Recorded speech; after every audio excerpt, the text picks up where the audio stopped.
약간 생각하는 바가 있고 또 머리도 큰데 그 부모님이 이제 계속 교회에 그 빠지지 말고 나가라고 하니까 자기는 이제 공부도 바쁘고 그런데 좀 의견이 있더라고요. 그런데 뭐 순종적인 이렇게 착한 굉장히 순한 그런 학생이라서 얘기는 한 번도 한 적이 없고 그러니까 부모님도 모르실 거라고 하는데 저한테는 좀 여러 가지 이제 불합리한 그런 얘기를 그 어린 학생이니까 그 수업 시간에 뭐 한 굉장히 오래 얘기했어요. 뭐 그 수업도 안 하고 막 얘기를 하더라고요. 괴롭다 이거죠, 괴롭다. 자기 못 나가겠다. 그래가지고 사실은 그 부모님 때문에 나가드리는 것이고 그 설교도 뭐 앞뒤가 안 맞는 얘기도 많고 뭐 같은 얘기 계속 똑같은 얘기를 하기 때문에 뭐 괴롭다고 그러더라고요. 그래서 목사님만 모른다니까요. 목사님만 모르고 계속 그 출석을 하기 때문에 아무 문제가 없는 줄 아는데 그 많은 특별히 청년들 그 마음속에 이제 불이 나는 거죠, 이제. 예, 불이 나서 어떻게 해야 될지. 예. 뭐 오늘 들어보니까는 뭐 굉장히 문제가 심각하더라고요. 네. 근데 부모님은 전혀 모르고 요번에 또 무슨 수련회 시즌이라서 거기 수련회도 이제 참석하라고 고등학생인데 이제 거기 참석하라고 하는데 뭐 죽기보다 가기 싫다. 뭐 그런 얘기도 저한테 하고 이 얘기 다 하다가 내가 목사인 거 알지? 그랬더니 대충 알고 있었다고. 저 얘기를 안 하거든요, 주로. 얘기를 하더라고. 하여간 저 물난리가 나가지고 좀 기분이 좀 이렇게 좀 그러네요.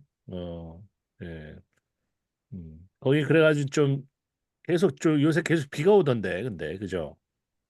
예, 다음 주까지 좋을 것 같습니다. 음. 어떻게? 잘 예. 돼서, 지금 물방울이 천장에서 안 떨어진다 보니까 아마 좀 다행이고요. 며칠 지나봐야 알 것 같아요. 2, 3일 지났는데도 지금 축축해가지고 양호. 어떻게 사십니까? 음. 예? 축축하잖아요. 막 그게 물 새고 그러면은 막 예, 손에 안 아, 잡히실 텐데. 그래도 어쩔 수 없죠. 뭐, 이 건물 자체가 한 층별 120평 정도 되거든요. 예. 5층 건물이고, 근데 5층에서 세요. 옥상에서. 근데 다행히도 양호한 것 같아요. 지금 2, 3일까지는 아직까지는. 그 청소하는 것만 해도 시간이 많이 걸리실 텐데 그 청소하실 때. 요령이 생겨서 한 3, 40분?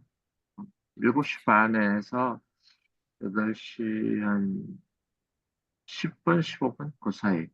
어. 후다닥 하죠. 원래 출근 시간 9시인데 예. 사람들하고 부딪히는 거 싫어서 일찌감치 하죠. 다른 사람도 거기 있으니까 그죠? 예. 네. 다른 사람들이 이제 출근 시간이 있기 때문에 그 전에 제가 미리 다 끝내놓죠.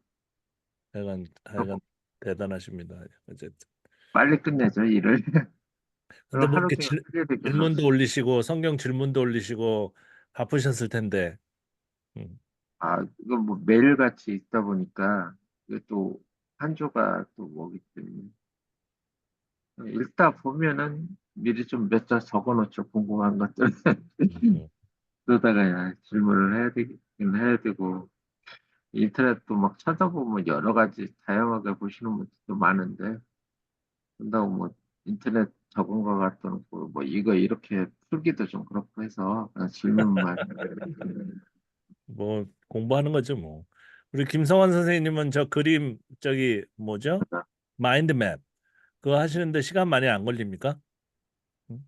그거 시간 많이 안 걸려요. 음. 그거 그냥 뭐, 탭만 누르면 자동으로 가지가 생성되고 하니까 너무 되게 쉽죠. 예쁘게 잘 만들어 놓으셨던데. 네. 근데 내용도 그게 알차게. 네. 지난번에 썼던 게 그게 되게 예쁘게 잘 나오는데, 네. 그런 것들은 다 이제는 한 조금 쓰다가 다 무료판이 끝나가지고 돈을 결제를 해야 되니까 어쨌든 그것도 여러 가지 버전이 있나 봐요, 프로그램이. 되게 많아요. 되게 많아졌더라고요, 요새. 어.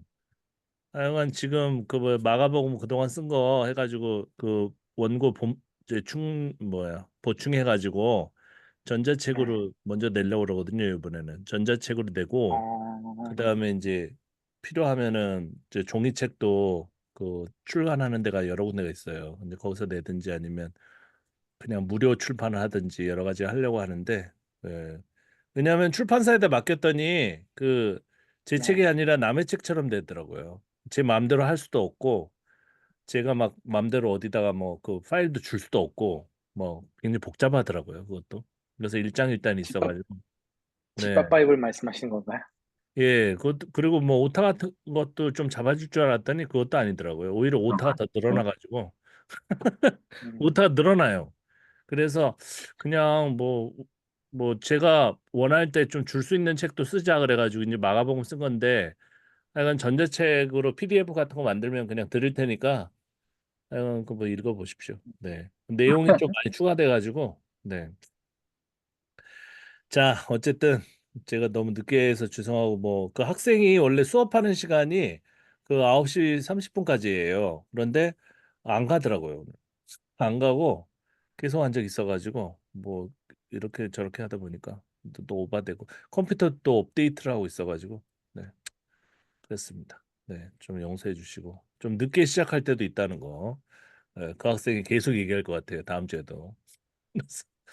자, 이 오바디아, 에베드 그러면 종이라는 뜻인데 오바디아, 야흐웨, 그죠? 일반적으로 이제 여러 가지 해석이 가능하지만 뭐 딱 봤을 때 뭐 주님의 종이다.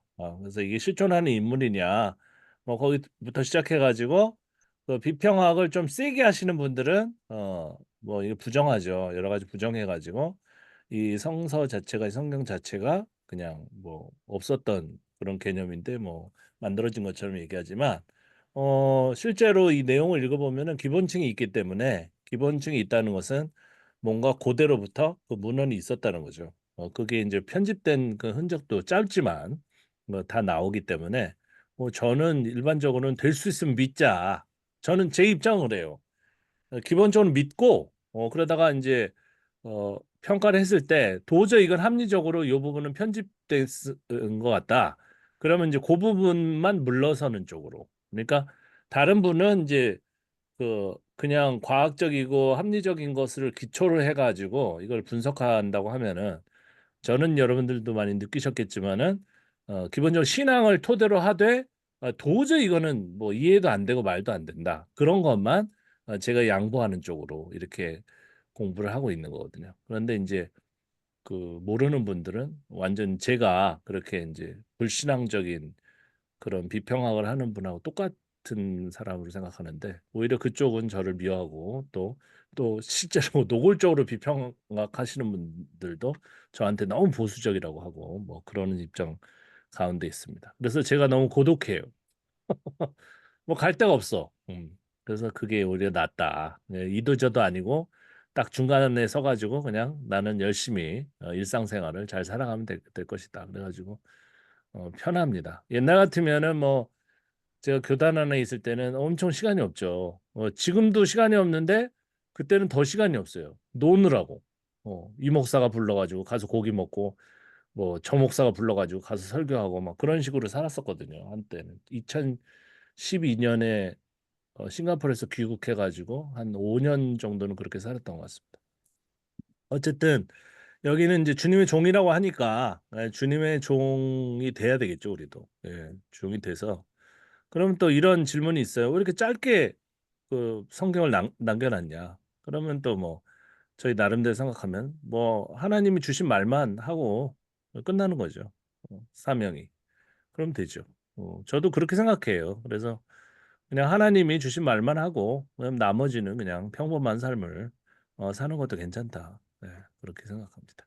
바로 굳이 뭐 이렇게 엄청나게 그냥 바울처럼 뭐 이사야처럼 뭐 그냥 장문의 그런 내용들을 남겨가지고 그 공부하는데도 힘들게 만들지 말고 그냥 짧으면 이거 좋잖아요. 오바디아 짧게 분석하고 또 여기 안에 이제 많은 그 비평학에 대한 그런 그 방법론 그런 것도 다 한번 공부할 수 있고 좋은 것 같습니다. 그래서 그 제가 사실은 이 편집할 시간이 오늘 그 학생 때문에 많이 없어가지고 이렇게 붙여놓기만 했는데 좋은 질문들이었어요. 그래서 어, 오바댜서에 나오는 그 내용과 예레미야서 요거는 참 좋은 그 발견이고 좋은 지적입니다. 그래서 예레미야서와 비교를 하다 보면 어떤 내용을 알게 되냐면 오바댜서의 기본층이 어떤 부분인지를 조금 비교하면서 더 자세하게 더 확실하게 알 수가 있습니다. 그래서 요 질문 좋은 것 같고요. 그리고 이번도 사실은 갑자기 에돔의 심판을 넘어서 만국 심판하는 개념은 이제 편집의 느낌을 받을 수밖에 없죠. 비평적으로 성경을 보다 보면은 이걸 그냥 넘어간다. 그러면은 이게 방법을 모르는 사람이죠. 그냥 그러려니. 그리고 뭐 하나님이 갑자기 이랬다 저랬다 하면은 하나님이 그렇게 마음을 바꿨다 그냥 대충 하고 두루뭉술하게 넘어가지만 그들이 말하는 보수주의나 근본주의에서 얘기하는 그 신론 네, 굉장히 위배되는 그런 어떤 두루뭉술하게 넘어가는 해석이 될 수가 있습니다.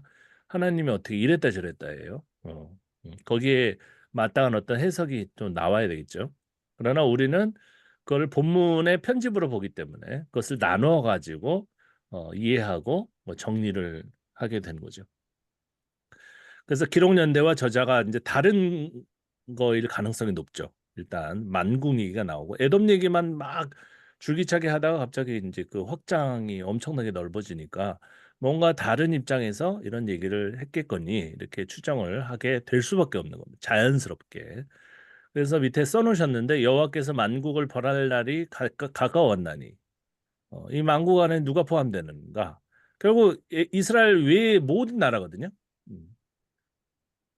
그러나 에돔 자체도 사실은 이제 어떤 구절에서는 에돔을 또 좋게 평가하고 일반적인 어떤 그런 그 이웃으로 뭐 아니면 같은 민족의 뿌리를 갖고 있는 사람으로서 이해하고 이제 받아들이는 그 구절이 있거든요. 그러니까 그 차이점들을 잘 비교하면서 분석을 하면 될 것 같습니다. 그래서 내가 행한 대로 너도 받을 것인지. 사실은 한 대로 받는다는 것은 아, 좀 약간 모호하지만 여기 안에는 그 지혜 문학, 인과응보, 자기가 한 대로 그냥 돌려받는 거죠. 그 자연 법칙에 따라서 하나님은 없고 그런 어떤 기본층 그런 것들이 조금 흔적이 남아 있는 거죠. 네가 행한 것이 내 머리로 돌아가고. 근데 그 앞에는 이런 어떤 기본층이 있는데 그 앞에는 이제 하나님께서 이걸 했다는 얘기를 또 붙여놓기 때문에 요 한 구절이지만 여기 안에서도 그 편집층이 나타나고 서로 내용들이 좀 충돌되는 것 같은 느낌을 받을 수가 있습니다. 그 다음에 보면은 너희가 내 성산에서 마신 것 같이 만국인이 항상 마시리니 곧 마시고 삼켜서 본래 없던 것 같이 되리라. 이건 보면은 또 만국인들이 그 벌 받기 훨씬 이전에 뭔가 번영하고 잘 나가는 것 같은 그런 개념이 있는 그런 느낌을 받습니다. 그래서 또 성산 얘기가 나오잖아요. 그죠? 산의 신, 산신이신 여호와, 그죠? 엘로힘이 사실은 과거부터 있었는데 그 성산 얘기를 하면서 만국 얘기를 한다면은 그 과거에 말하는 그 하나님이라든지 그 산의 이야기가 아니라 후대의 어떤 다른 관점으로 그것을 또 바라보는 것일 수 있다 이렇게 생각할 수가 있겠습니다. 그래서 한 번에 기록은 예언적 기록인지 아니면 귀환기 이후의 사람의 기록인지라고 말씀하셨는데 17절 여기서부터죠. 제가 딱 붙여놨어요. 오직 시온산에서 피할 자가 있으리니 그 산이 거룩할 것이요 야곱 족속은 자기 기업을 누릴 것이며 야곱 족속은 불이 될 것이며 요셉 족속은 불꽃이 될 것이요 에서 족속은 지푸라기가 될 것이라. 에서를 의도적으로 미워하고 있는 거죠. 그들이 그들 위에 붙어서 그들을 불사를 것인즉 에서 족속에 남은 자가 없으리니 여호와께서 말씀하셨습니다. 이게 멸절, 헤렘이라고 하는데 완전히 초토화시켜 버리고 없애버리는 겁니다. 이것은 주로 하나님께서 심판하실 때 이런 성향이 나타나요.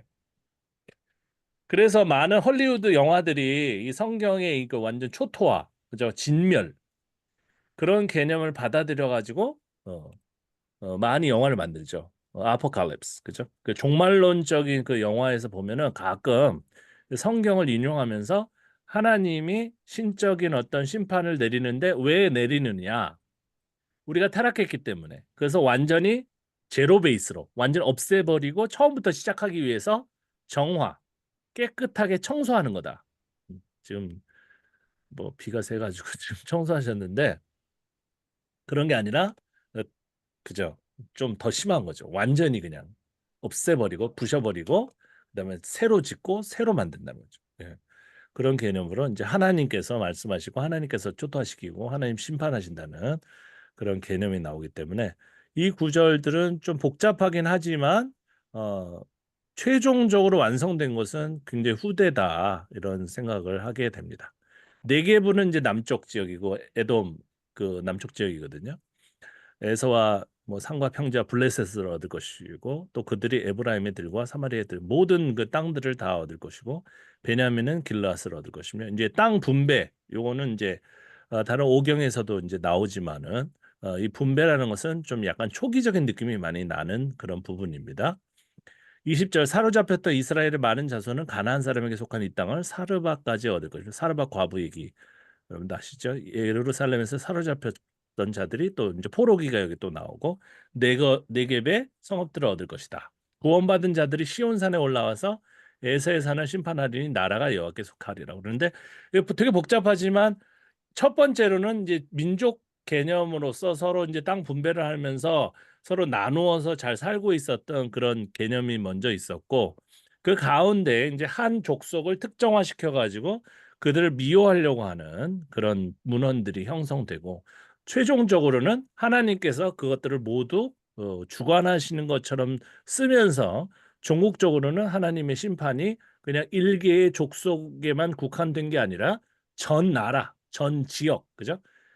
특정 선택한 그 족속만 제외하고 많은 사람들이 한꺼번에 이제 벌을 받는다는 그런 쪽으로 이제 본문이 나가는 것을 볼 수가 있습니다. 그래서 봤을 때 예언적 기록인지는 저희 비평학에서는 이제 보지는 않습니다. 예언을 믿지 않는 게 아니라 그것이 불합리하다고 생각하기 때문에 그래요.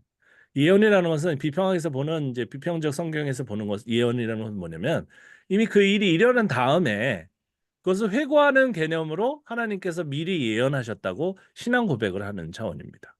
그래서 이것이 정말 미리 내다보고 얘기한 것이다라고 하면은 굉장히 신비주의적인 것이고 그렇게 하다 보면은 개신교나 기독교나 저 무당이나 그죠? 우리 전 보는 분 아무런 차이가 없어지게 되는 거죠. 그것을 가장 경계하고 그렇게 해서는 안 된다고 생각하는 것이 뭐 저도 믿어요. 사실 하나님께서 미리 내다보시고 우리 가운데 이제 뭐 미래의 모습들을 펼치신다고 저는 믿습니다. 꿈도 꾸게 하시고 저는 다 믿습니다. 하지만 그거를 이게 공개적으로 뭐 설교 시간이라든지 아니면은 성경 공부할 때 말할 것인가?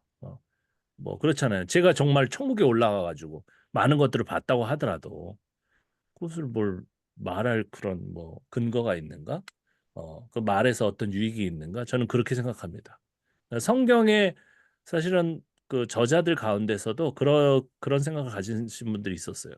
그 체험을 많이 하더라도 그것이 이제 자기의 신앙에 유익이 되는 그런 차원에서 끝내야지 그것을 실제로 그게 이루어진다고 생각해 가지고 말하는 사람은 이 성경을 정확하게 보고 또 그 가치를 받아들이려고 하는 사람이기보다는 뭔가 신비한 것들을 이제 추구하는 그런 사람이라고 저는 생각을 해요. 그래서 예언적 기록이라고 저는 생각하지 않고 그렇게 말씀도 드리지 않을 거고요. 귀환기 이후에 모든 것들을 조망한 사람이 하나님께서 미리 이것을 예정하신 것으로 표현했다. 이렇게 보면 좋을 것 같습니다. 다시 올라가서 1번 문제, 1번 질문을 이제 보면요. 이제 예레미야서와 오베아드야서의 이제 비교였습니다. 여기 보시면 왼쪽에 제가 제 기억으로 이제 예레미야서를 붙여놨고요. 오른쪽에 오바댜서를 이제 같이 비교하도록 붙였는데요. 비슷한 점이 굉장히 많습니다. 그래서 제 표시를 해야 되는데 이제 시간이 없어서 못했는데 한번 예레미야서를 좀 보도록 하겠습니다. 7절부터 보면 에돔에 대한 말씀이라 만군의 여호와께서 이와 같이 말씀하시되 대만에 다시는 지혜가 없게 되었느냐 명철한 자에게 칙량이 끊어졌느냐 그들이 지혜가 없어졌느냐 드단 주민아 돌이켜 도망할지어다 깊은 곳에 숨을지어다 내가 에서의 재난을 그에게 닥치게 하여 그를 벌할 때가 이르게 하리로다. 자, 세부적인 부분을 설명하지 않더라도 이 전반적으로 뭐냐면 그냥 어떤 한 족속 민족의 어떤 분파 같은 그 분들이 어떤 어려움을 당하게 되는 거죠. 그런데 주어가 누굽니까?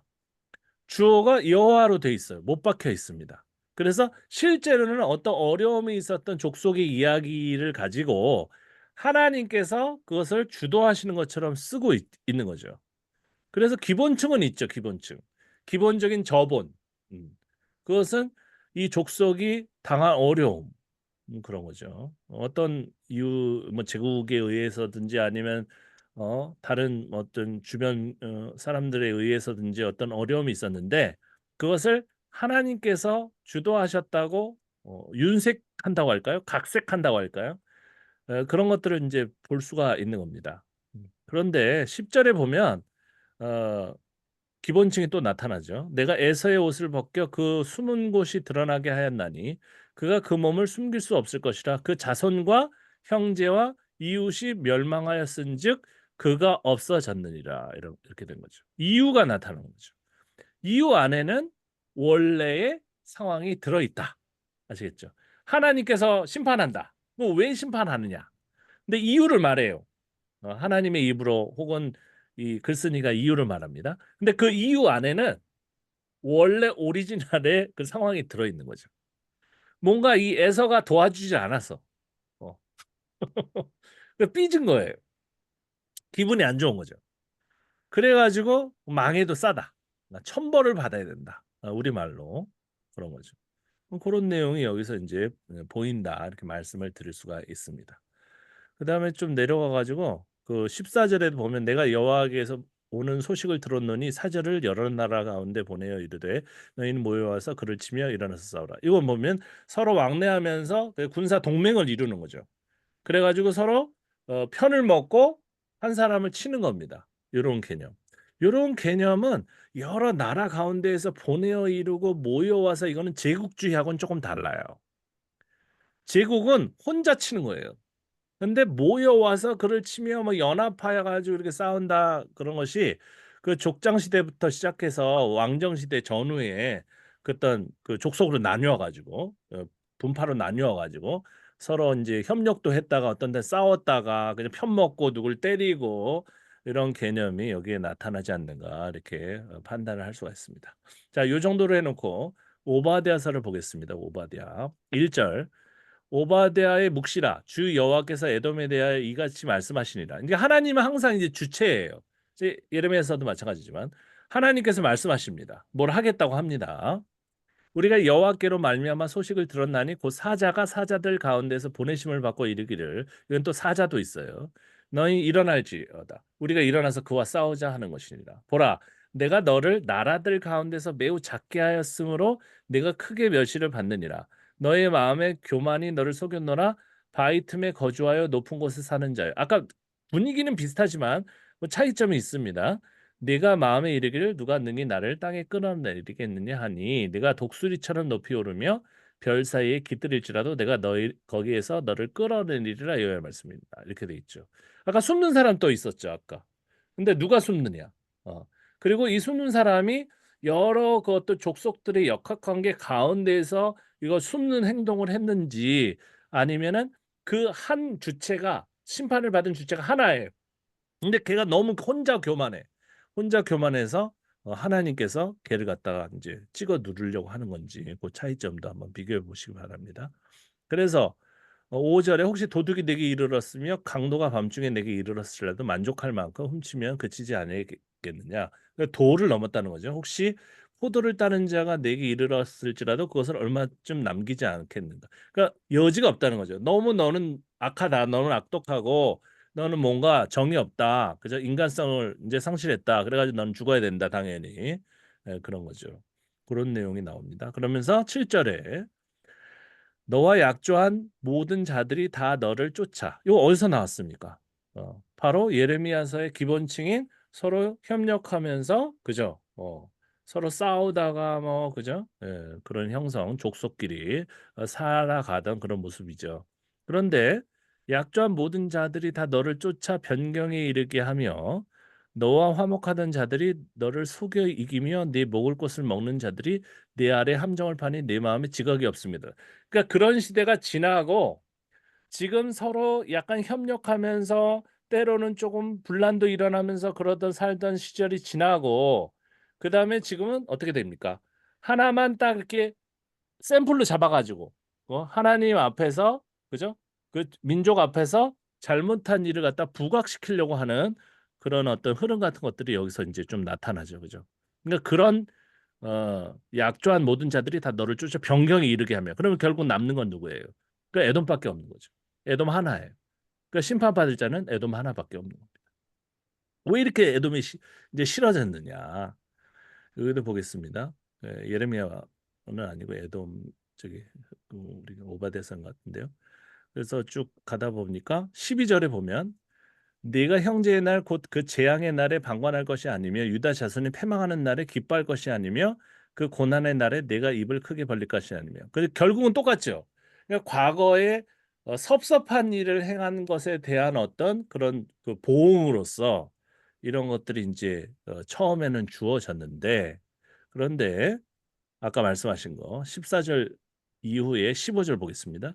여호와께서 만국을 발할 날이 가까웠나니 내가 행한 대로 너도 받을 것인즉 내가 행한 것이 내 머리로 돌아갈 것이라 그래놓고 16절 성산 얘기가 이제 나오면서 결국은 작은 일 때문에 시작되는 이 본문을 가지고 결국 어떻게 행동하는 그런 족속이 하나님께 심판을 받을 수밖에 없는지를 말하려고 하고 있다. 이렇게 대략적으로 정리를 하면 좋을 것 같습니다. 추가적으로 18절에 보면은 이 요셉 얘기도 나오는데요. 이 요셉이라는 사람의 실제 존재에 대해서 엄청나게 말들이 많습니다. 왜냐하면은 이 요셉이 실존했다는 증거가 이제 일단 없기 때문에 그렇고. 근데 저는 믿어요. 족속 중에 하나의 지파로서 그죠? 존재했다고 저는 생각해요. 그런데 그 많은 족속들 중에서 어느 한 족속을 샘플로 딱 잡아가지고 그 이방인과 접촉하면서 뭔가 성공한 그 성공의 모델이 필요했었던 것 같습니다. 그래가지고 요셉 이야기가 굉장히 확장되고 살이 많이 붙어가지고 그게 나온 것 같고요. 궁극적으로 그 이야기를 이렇게 부풀린 사람들은 이방의 세계에서 실제 생활을 해봤었던 사람, 그리고 거기에서 뭔가 어, 뭐 입신양명 그 성공을 갖다 이루어 봤었던 사람일 가능성이 굉장히 높아요. 하지만 실제적으로 이렇게 요셉처럼 한 나라의 이방 나라의 정말 총리 대신이 돼가지고 어떤 행동을 했었던 근거는 하나도 없습니다.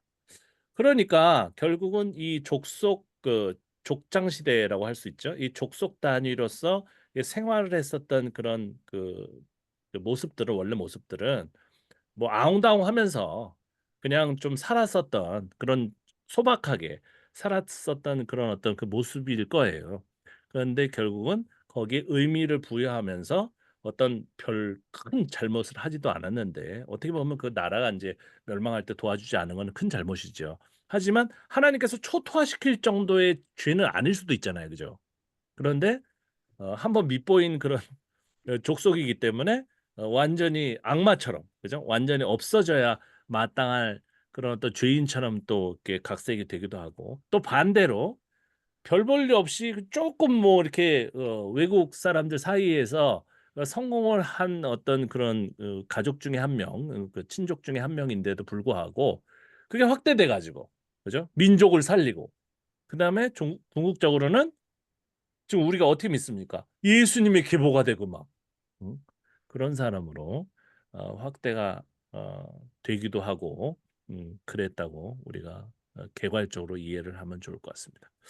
그래서 이 질문은 짧은 질문이지만은 사실은 잘 우리가 정리를 하면은 오바댜서뿐만이 아니라 다른 구약 성경을 갖다 이해하는데 굉장히 중요한 어, 단초를 이제 제공할 수 있는 그 질문인데요. 그게 뭐냐면은 이런 족속 얘기가 나오잖아요. 예. 이 족속을 악마하거나 아니면 좋은 족속이다, 뭐 위대한 족속이다, 뭐 유다 족속이 어쩌느니, 뭐 레위 족속이 어쩌느니 이런 것들은 굉장히 과장된 내용들이다. 이렇게 이해를 하시면은 틀리지 않을 것이다. 크게 틀리지 않을 것이다. 이렇게 생각을 합니다. 그래서 이 본문을 가지고 뭐 에돔하고 뭐 사탄과 뭐 비유해가지고 설교하시는 유튜브도 제가 찾아보다 보니까 뭐 그런 것도 나오는데 어, 그렇게까지 할 필요는 없습니다. 이것은 그냥 별 일이 아닐 수도 있어요.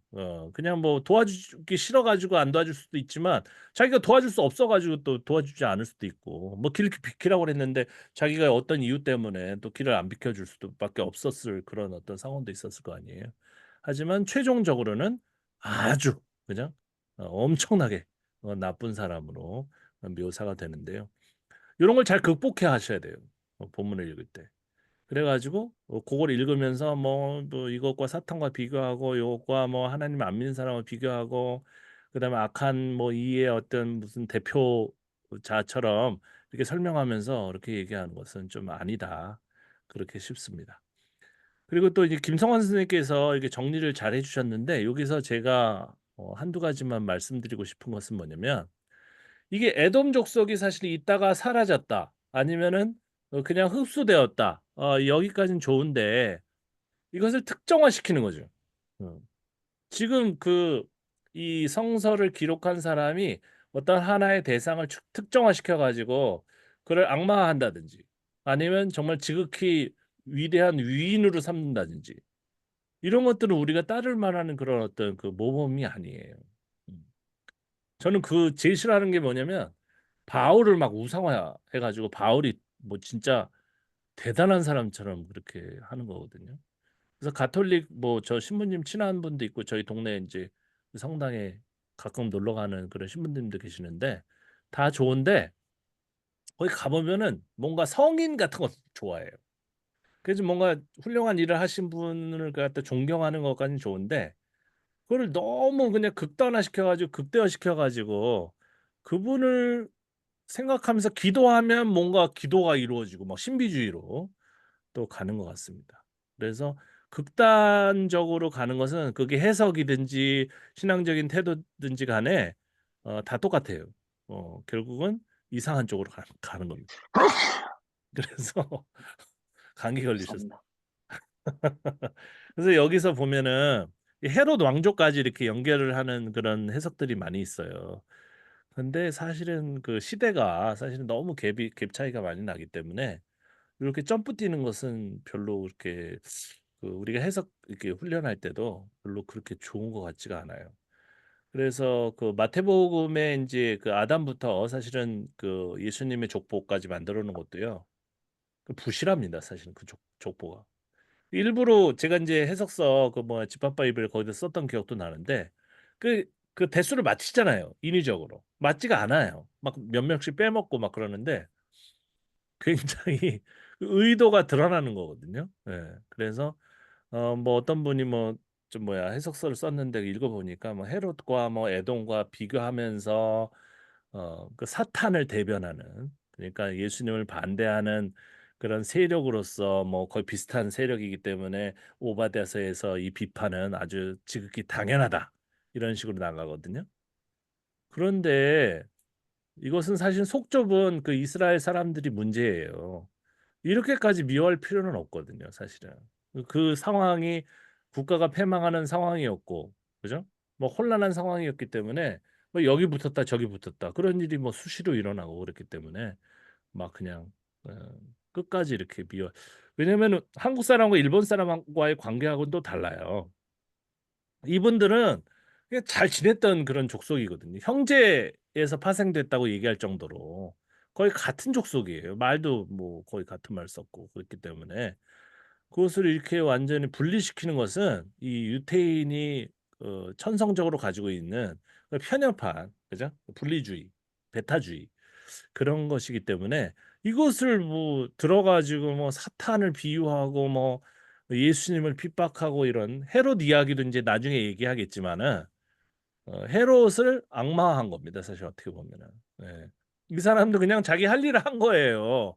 그런데 뭐 어린아이를 잡아 죽인 이야기가 뭐 거기에 추가되고 뭐 그렇죠. 예. 그래서 근거가 희박한 그런 내용들인데 어떤 해석자들은 그게 이제 다 실제 있었던 뭐 100% 실제 있었던 그런 상황으로 그때 다 죽였으면은 그 애들은 뭐 다 없으면은 뭐 인구가 어떻게 되고 인구가 그렇게 얼마 되지도 않는 그런 시대인데 어쨌든 합리적으로 이렇게 생각하시면 됩니다. 그런데 마카비 혁명도 그래요. 에돔을 마카비 혁명까지 이어가지고 생각하는 거. 이것도 너무 좀 멀지 않을까. 그래서 저는 이 오바댜서를 읽을 때 여기서 우리가 얻을 수 있는 교훈이라는 것은 너무 좀 잘못한 사람, 우리 친척 가운데 있는 사람들이라든지 항상 평상시에는 좀 왕래가 있었던 그런 분들을 갖다가 신학적으로 덮어 씌워가지고 어? 완전 어떤 적대할 만한 그런 대상으로 삼는 것을 좀 멀리 지양해야 되겠다. 그런 정도로 좀 정리하고 넘어가면 어떨까 그런 생각이 들거든요. 너무 이것을 멀리 떨어진 그 신앙적인 얘기하고 이 오바댜서를 연결하려고 하면은 조금 문제가 많이 있을 것 같습니다. 왕정 시대 이런 어떤 그 배경사 같은 것들은 굉장히 귀한 것이고요. 포로 시대의 전후에 이게 이제 완성됐다고 보면은 포로 시대의 배경이 보시는 것, 뭐 시편 이런 에돔의 저주 이런 내용도 비교하면서 보는 것은 굉장히 좋을 것 같습니다. 그런데 귀한 시대 이후에 그 헬레니즘 시대부터는 사실은 오바댜서하고 큰 관계가 없어요.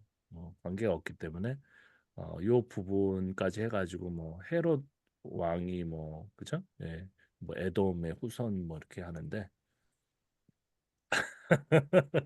저도 고구려의 어떤 분의 후손이겠죠? 저도 고구려 시대에 살던 어떤 분의 후손. 뭐 그럴 수도 있죠. 하지만 너무 멀다. 예. 조선 시대에 누구 뭐 송시열의 누구 후손 뭐 그것도 좀 굉장히 멀게 생각하는데 뭐 신라 시대 고려 시대 얘기하면은 좀 그렇잖아요. 그죠? 그런데 이렇게 제가 말씀드리면은 그런가 보다 하지만은 이 교회에서는 그보다 더 심한 일도 막 하는 거죠. 예. 무턱대고 그냥 바울과 자기를 연결하고, 그죠? 예. 다윗과 자기를 연결하고, 뭐 다니엘과 자기를 연결하고, 다니엘 기도회 열고. 그런데 실제로 다니엘이 여기 한국에서 자기 이름을 붙인 기도회를 열면서 거기서 고등학생 모아놓고 어, 성적 잘 받게 해달라고 이렇게 하는 것을 안다면 실제로 어떤 생각을 할까? 예. 참 여러 가지 생각을 하게 됩니다. 그리고 또 그 전에 제가 이제 글 쓴 거 어떤 목사님이 자기가 하나님께 소명을 받았는데 어, 자기에게 하나님께서 양을 맡겨주셨고 그래서 양을 치라고 하셨기 때문에 자기가 양을 쳐야 되겠다. 그런 얘기를 하잖아요. 신비주의자 같다. 제가 그 말씀을 그분한테 드렸는데 너무 멀어요. 뭔가 개연성이 없어요. 어. 그냥 그 이야기를 읽으면서 나는 하나님의 양이구나. 예? 그 정도까지 묵상하고 끝내면 되는데 내가 베드로. 사실은 그런 게 싫어가지고 그 베드로의 후계자라고 얘기하는 가톨릭에서 개신교가 나온 거 아닙니까? 근데 자기가 다윗, 자기가 무슨 뭐 이상하잖아요. 그래서 이 에돔도 너무 끌어다가 돼가지고 자기가 얘기하기 좋은 거에다가 이 붙여가지고 얘기하는 게 이게 옳을까 그런 생각을 많이 하게 되는 또 본문이 또 오바댜서이기도 합니다. 그래서 이렇게 질문 올리시는 것도 굉장히 중요합니다. 그래서 뭐 더 많은 것을 준비를 못했다 하시는데 우리가 다 바쁘죠. 그래서 오늘 감사하고요. 개론을 보면 이렇게 잘 적혀 있어요. 적혀 있습니다. 그래서 요 정도의 개론은 좀 뭐 읽을 만하다. 뭐 오버하지 않고 뭐 많은 내용을 막 끌어다가 이렇게 얘기하지 않고 그래서 요 정도는 굉장히 좋은 것 같습니다. 해론 얘기도 일단 여기는 없고 그래서 여기 보면 위에 그 연대에 관하여 학자들 사이에 의견이 많으나 예레미야 전후의 사람이라고 보는 것이 좋을 것이다. 저도 그럴 것 같기도 해요. 왜냐면 기본층이 약간 비슷해요. 족속들이 서로 모였다가 뭐 그죠? 그러면서 넌 그러면 안 돼. 왜 그렇게 했어? 미워. 그런 내용들이 비슷비슷하단 말이죠. 여기도 그렇게 써놨죠.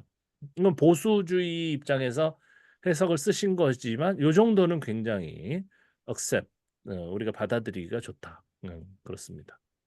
그리고 밑에 2번도 내용이 참 좋아가지고 여기다 붙여놨는데 하나님의 백성이 이스라엘 돕지 않고 괴롭힌 에돔에 대한 하나님 심판이 본서의 내용인데 그렇기 때문에 본서는 다른 민족을 멸시하고 저주하고 오직 자기 민족만 높이 들릴 곳을 희망하고 있는 인상을 주기 때문에 편협한 배타주의 민족이라는 비난을 받기도 한다. 그걸 뒤집어 가지고 그 뭐 한 에돔이 사실은 가까이 지냈던 에돔이 좀 잘못을 했다고 하더라도 그것을 너무 집중해 가지고 그냥 뭐 진멸시켜야 된다 하나님이 이런 식으로 막 접근하는 이런 그런 태도도 굉장히 편협한 태도가 아닐까 저는 그 말씀도 드리고 싶습니다.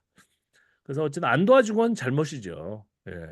그래서 그것도 잘못이지만 또 그렇다고 그래가지고 완전 그냥 지옥 가야 된다 이런 식으로 얘기하는 것도 그 좋은 것 같지는 않습니다. 그래서 뭐 여기 이제 에돔 민족은 에서의 후손이고 여기까지만 얘기하고 있죠. 이 정도가 좋습니다. 근데 뭐 헤롯 왕까지 가가지고 뭐 예수님 어, 태어나실 때에 뭐 핍박했고 어쩌고 저쩌고 그런데 그게 또 에돔하고 또 관계가 있고 뭐 그건 아닌 것 같습니다. 예, 그러니까 우리가 이 생각을 갖다가 확장할 때는 그 한계가 있어요. 그래서 거기까지만 말을 하면은 이 말씀을 다루는 종으로서 소임을 다 아는 거라고 생각을 합니다. 그래서 에돔 얘기예요, 그냥 에돔 얘기.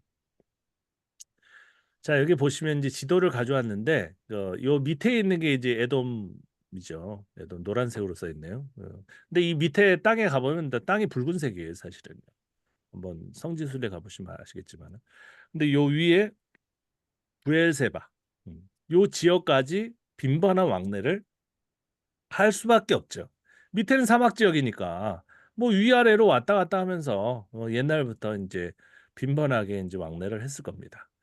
그래서 제가 이제 오바댜서하고 에돔하고 관계돼 가지고 책을 보는 이 책들이 또 그 여기 뭐야 그 소개가 많이 돼 있더라고요. 여기 그 사이트에도 나와 있어가지고 반가워가지고 이 책은 제가 가지고 제가 있는 것 같은데 한번 영어로 드릴게요.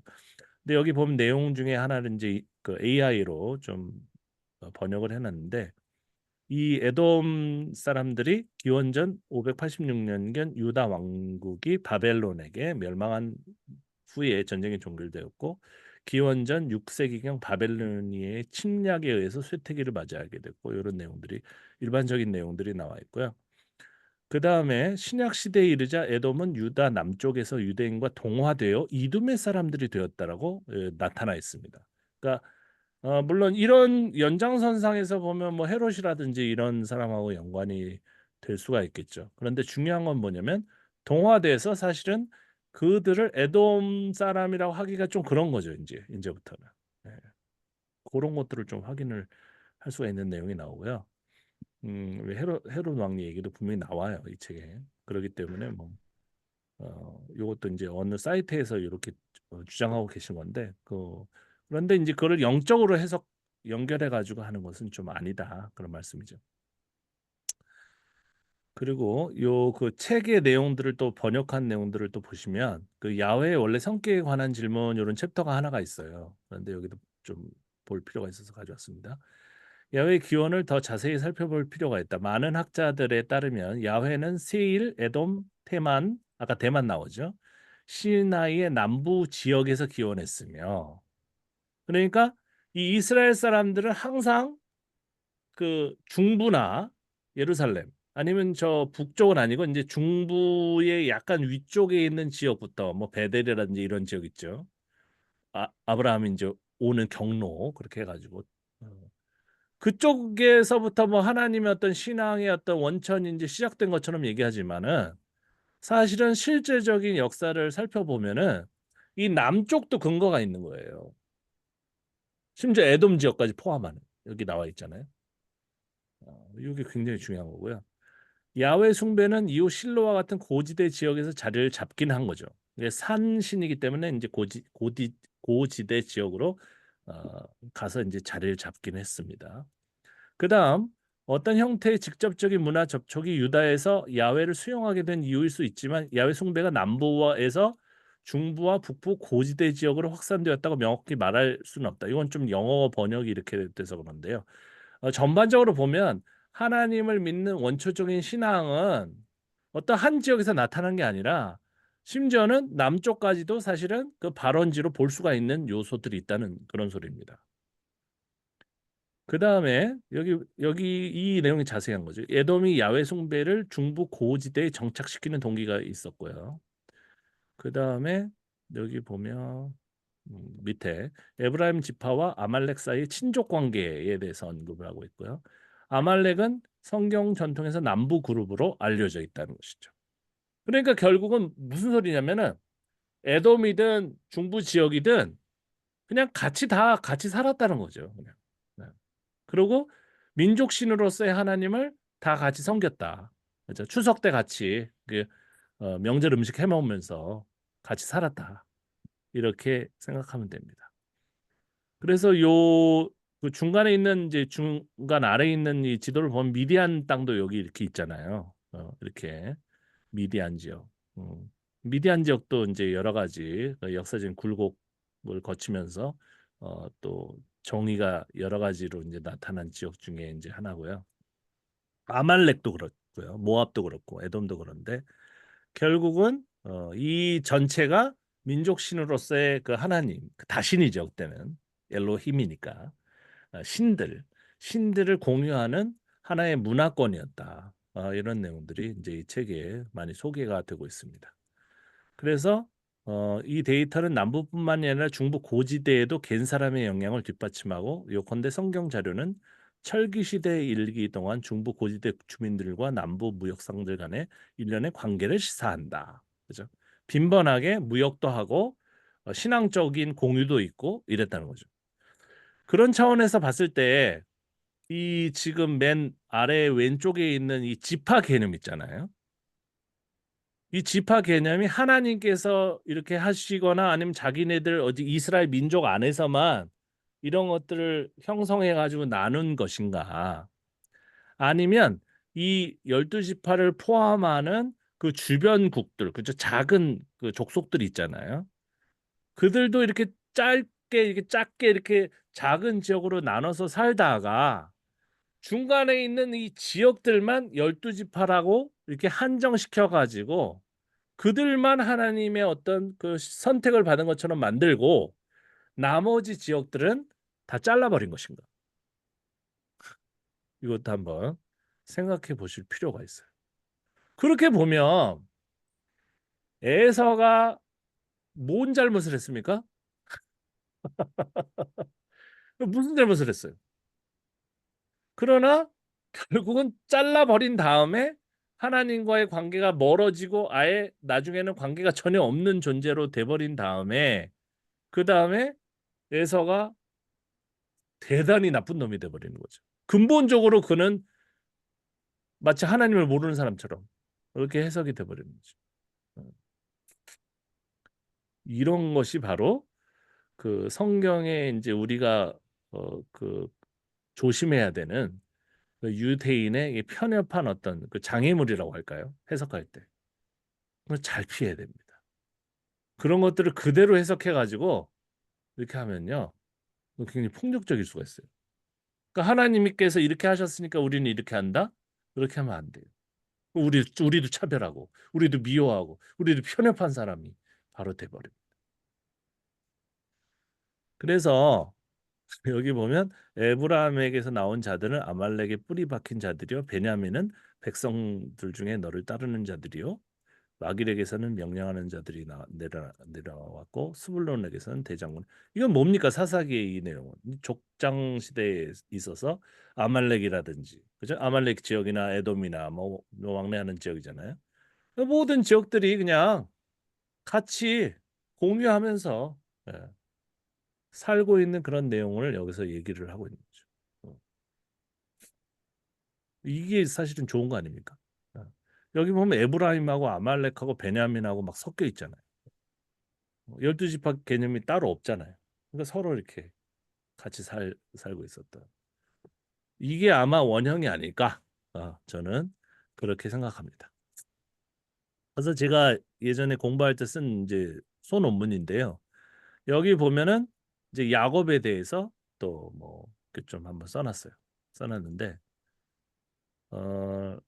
유인종이라는 분이 계시는데 제 교수님입니다. 저 가르치셨던 그 교수님은 이게 어떻게 이제 장자권의 역전이 이제 일어날 수 있느냐, 장자가 바뀔 수 있느냐, 축복권이 왜 바뀔 수 있느냐, 이 굉장히 이상하게 생각하셨어요. 어, 원래 장자가 뭐 이렇게 상속을 받아야 되는데 또 말자가 어떻게 속이고 그죠? 야곱이 나쁘네 막 이러면서 이렇게 하셨는데 답을 얻지를 못하셨어요. 그래가지고 내가 그 답을 찾아보자. 그래가지고 제가 연구를 한 그 내용입니다. 여러분들 나중에 좀 자세히 요 부분만 있는 게 아니라 논문도 있는데 하여간 자세히 좀 한번 읽어보세요. 여기 보면은 나쁜 놈으로 표현된 자가 원래는 나쁜 놈이 아닐 가능성이 있다는 것을 한번 생각해 봐야 된다는 그런 내용입니다. 여기 보시면 우가릿 케렛 서사시 말자 상속 기사가 있는데 이제 제가 찾았어요. 여기 보면은 가장 어린 막내에게 내가 장제의 권리를 주노라 이렇게 되어 있습니다. 야곱이 속이고 형을 속이고 장자권을 팥죽으로 뺏는 일이 있을 수가 있겠죠. 어쨌든 그런데 왜 야곱은 속이는 놈, 나쁜 놈 그런 놈으로 묘사가 될 수도 있는데 그걸 한번 생각해 보자. 그래서 이 고대 근동에 보면은 이 막내가 사실은 상속을 받는 일이 있었다. 음. 그래서 여기 왜 그러냐? 막내가 최후에 남는 사람일 가능성이 높기 때문에. 왜냐면 그 위에 있는 사람들은 싸우다가 많이 죽으니까. 그런데 이게 고대 근동에만 있는 게 아니라 남아시아 전역에도 있었고, 중국에도 있었고, 중국의 카친족에도 있었고. 그래서 이 모든 상속을 경제적 능력이 가장 작은 막내에게 물려주는 풍속이 있었다. 이런 내용들이 있는 거죠. 그래가지고 이 책들이 엄청나게 많아요. 말자 상속, 장자 상속은 유교에서도 그렇지만 후대에 생겨난 겁니다. 제가 연구한 바에 따르면 우리가 아는 상식하고 완전 반대예요. 왜냐하면 장자는 빨리 죽어요. 위험했기 때문에 옛날에 무기가 많이 발달 안 했고 철기 시대 이전이잖아요. 그러니까 뭐 죽어버리면은 결국 딱 막내 심지어는 여기 지금 우가릿이라는 그 고대 근동의 그 글에 보면은 딸에게 상속을 하는 겁니다. 그러니까 고대가 더 낫어요. 여자가 더 존중받으니까 지금보다. 그러나 정착하면서 물론 이것도 의견이 여러 가지가 있습니다. 제가 얘기하는 것은 그냥 하나의 그 주장이에요. 그래서 정착하면서 사실은 뭡니까? 안 죽잖아요. 이제 장자가.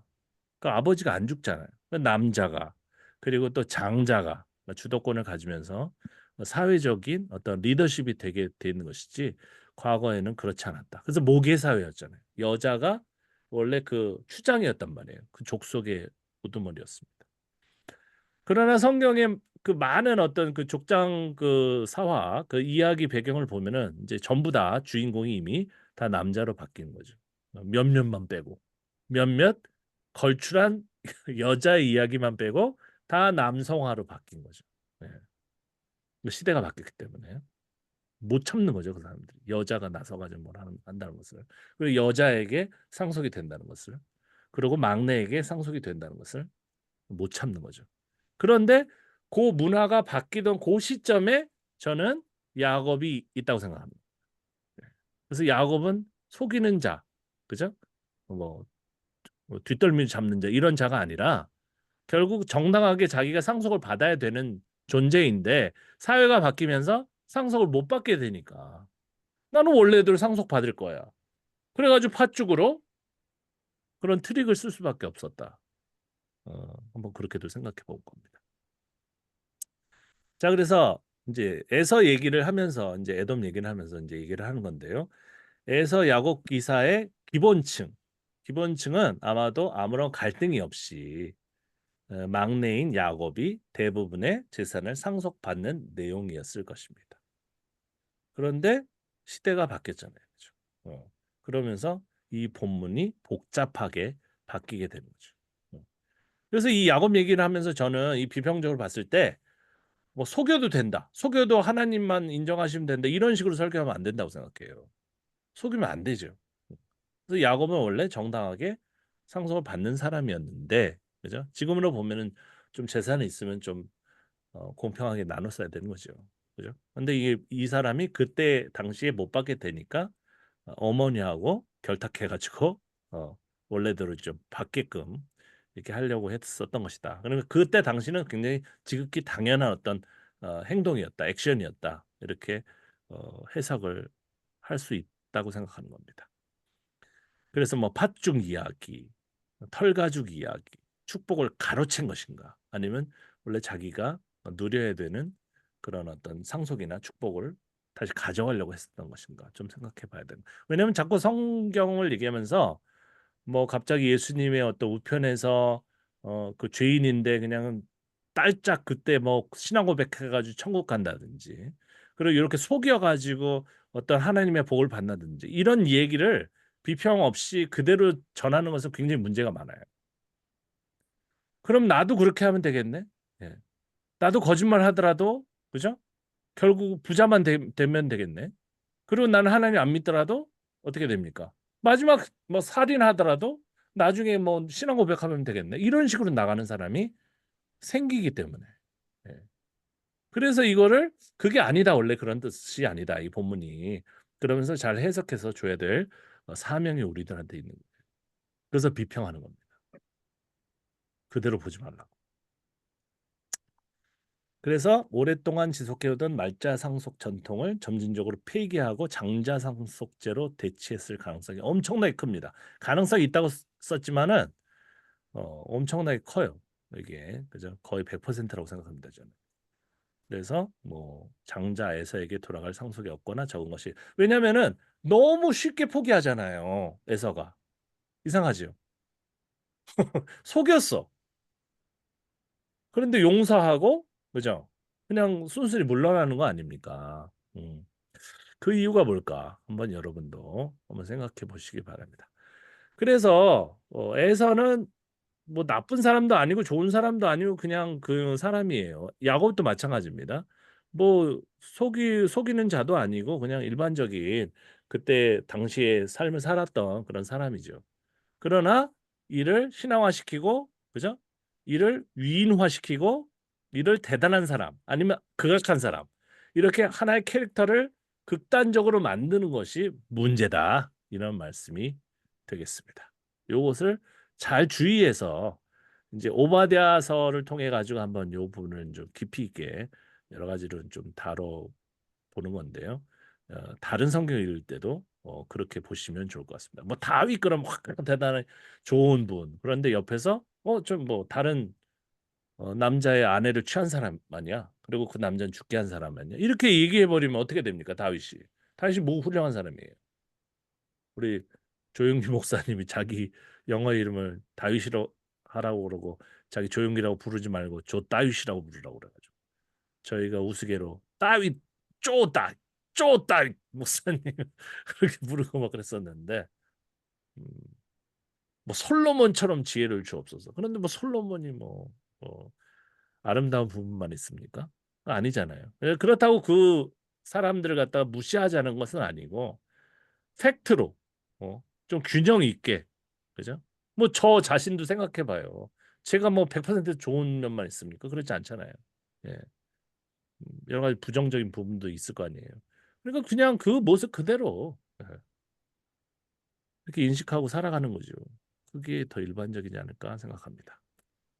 자, 이 정도로 여러분들 질문과 또 제가 말씀드리고 싶은 부분을 봤는데요. 한번 다시 한번 살살 이 본문을 읽어보도록 합니다. 너무 짧기 때문에 한번 읽어보겠습니다.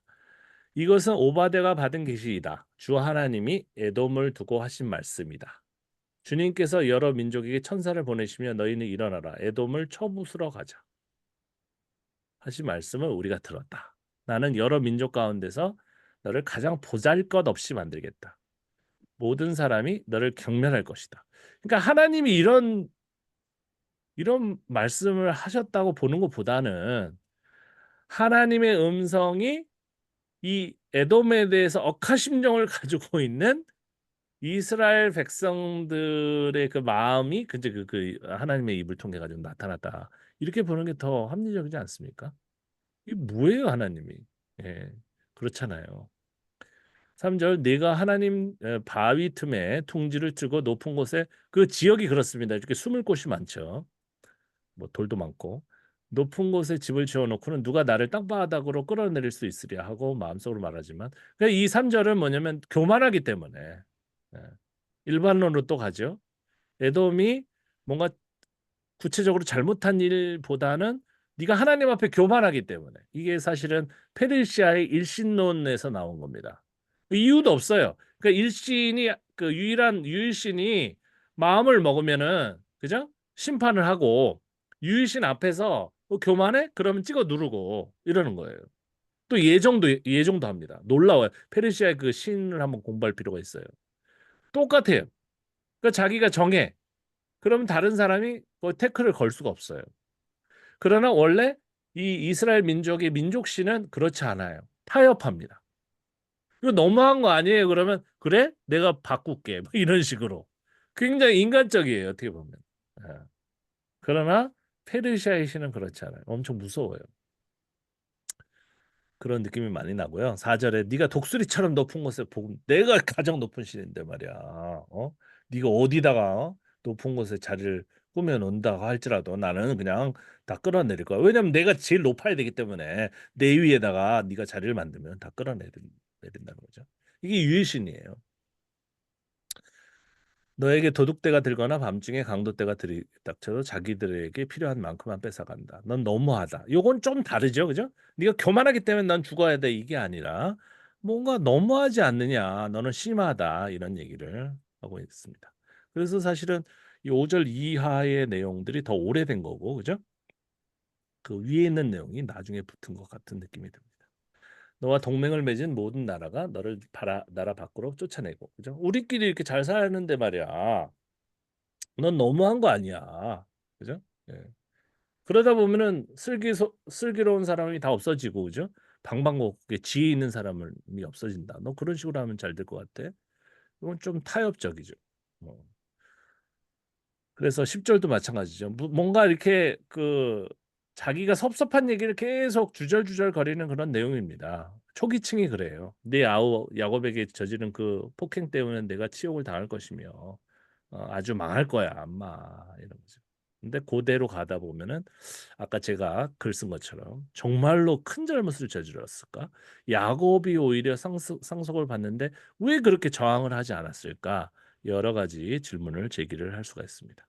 내가 멀리 서서 구경만 하던 그날 이방인이 야곱의 재물을 늑탈하며 외적들이 그의 문들로 들어와서 제비를 뽑아 예루살렘을 이거는 이제 그 국가가 패망할 때 이제 형성된 본문 같죠? 안 도와줬기 때문에 그러다 이제 자기도 망하고 12절 네 형제의 날 그가 재앙을 받던 날에 너는 방관하지 않았어야 했다. 유다 자손이 몰락하던 그날 너는 그들을 보면서 기뻐하지 않았어야 되겠다. 이게 섭섭한 거죠. 그가 고난을 받던 그날 너는 입을 크게 벌리고 웃지 않았어야 됐다. 나의 백성이 패망하던 그날 너는 내 백성의 성문 안으로 들어가지 않았다. 좀 어조가 약간 바뀌었죠?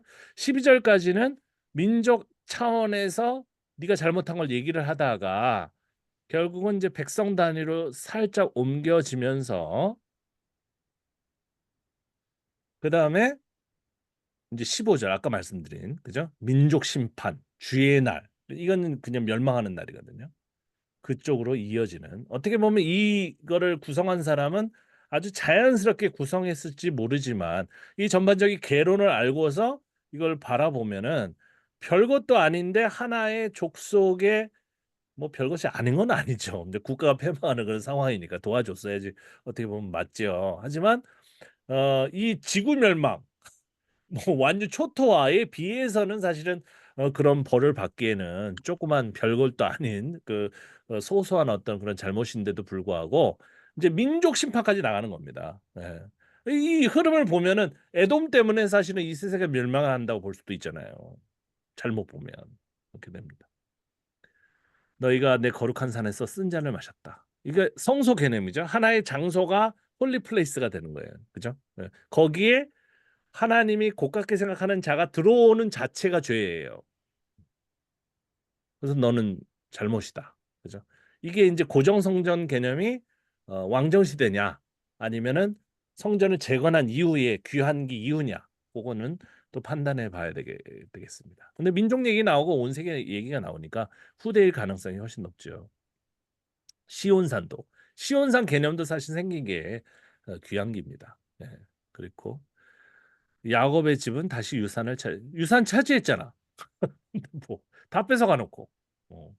18절. 그러니까 이제 하나의 대상을 악마화를 시키고 완전 죄인화를 시켜 놓으면은 뭐 자기네들이 뭐 잘못한 얘기는 뭐 전혀 생각도 안 나는 겁니다. 야곱의 집은 불이 되고 요셉의 집은 불꽃이 될 것이다. 그러나 에서의 집은 건불이 될 것이니 그 불이 건불에 붙어 건불을 살릴 것이다. 에서의 집안에서는 아무도 살아남지 못할 것이다. 나 주가 분명히 말한다. 자, 18절은 상반절과 하반절을 나눠서 생각할 수가 있을 것 같습니다. 위에는 좀 이게 점진적이에요. 불꽃이 되고 그냥 너는 좀 더 탈 거야. 그죠? 뭐 우리가 태울 거야. 그죠? 확 싸질릴 거야 하다가 끝날 거야. 이렇게 얘기하면서 하반절이 또 주님이 이렇게 한다고 하잖아요. 네. 그러니까 주님의 심판은 엄청 무섭습니다. 우리끼리 잘못하다가 뭐 잘못되는 거, 그죠? 실패하고 이런 것들은 좀 점진적이에요. 그리고 갱생의 여지가 있습니다. 근데 하나님이 딱 일어나시면은 엄청 무서워요. 그래서 다 죽어버려요. 그러면 정말 하나님이 그렇게 무섭게 마음 먹으신 것을 심판하시는 것이냐? 아니면 특정 대상에 대해서 고깝게 여기는 그 마음을 가진 사람이 하나님이 그런 분으로 묘사한 것이냐? 네, 이런 얘기가 되겠습니다. 그래서 네겝 지역, 남쪽 지역의 내 백성이 에서의 산악지대를 차지하고 평지에서 올라온 내 백성은 블레셋 땅을 차지하고 그들은 에브라임의 영토와 사마리아의 영토를 차지하고 베냐민은 길르. 뭐땅 얘기가 또 나오죠. 약간 초기층 같은 느낌이 들고요. 20절 되면 또 귀환기, 그죠? 이스라엘 포로가 돌아오고 남쪽 유다의 성읍을 차지하고 이런 내용이 나옵니다.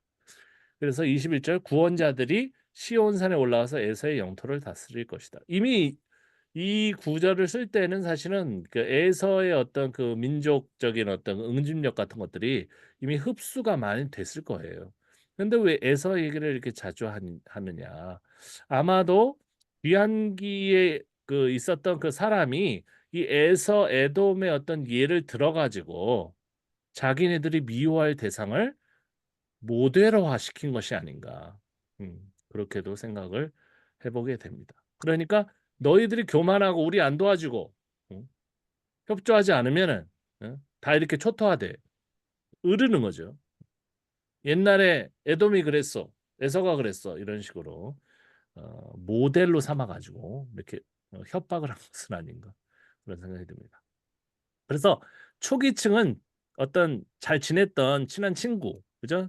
가까운 족속에 대한 원망으로 시작했지만은 결국은 귀환기의 상황. 귀환을 했는데 이들이 땅도 점령해야 되고 주변에 그 작은 잔류된 그 족속들을 어떻게 처리를 해야 될 거 아니에요. 그죠?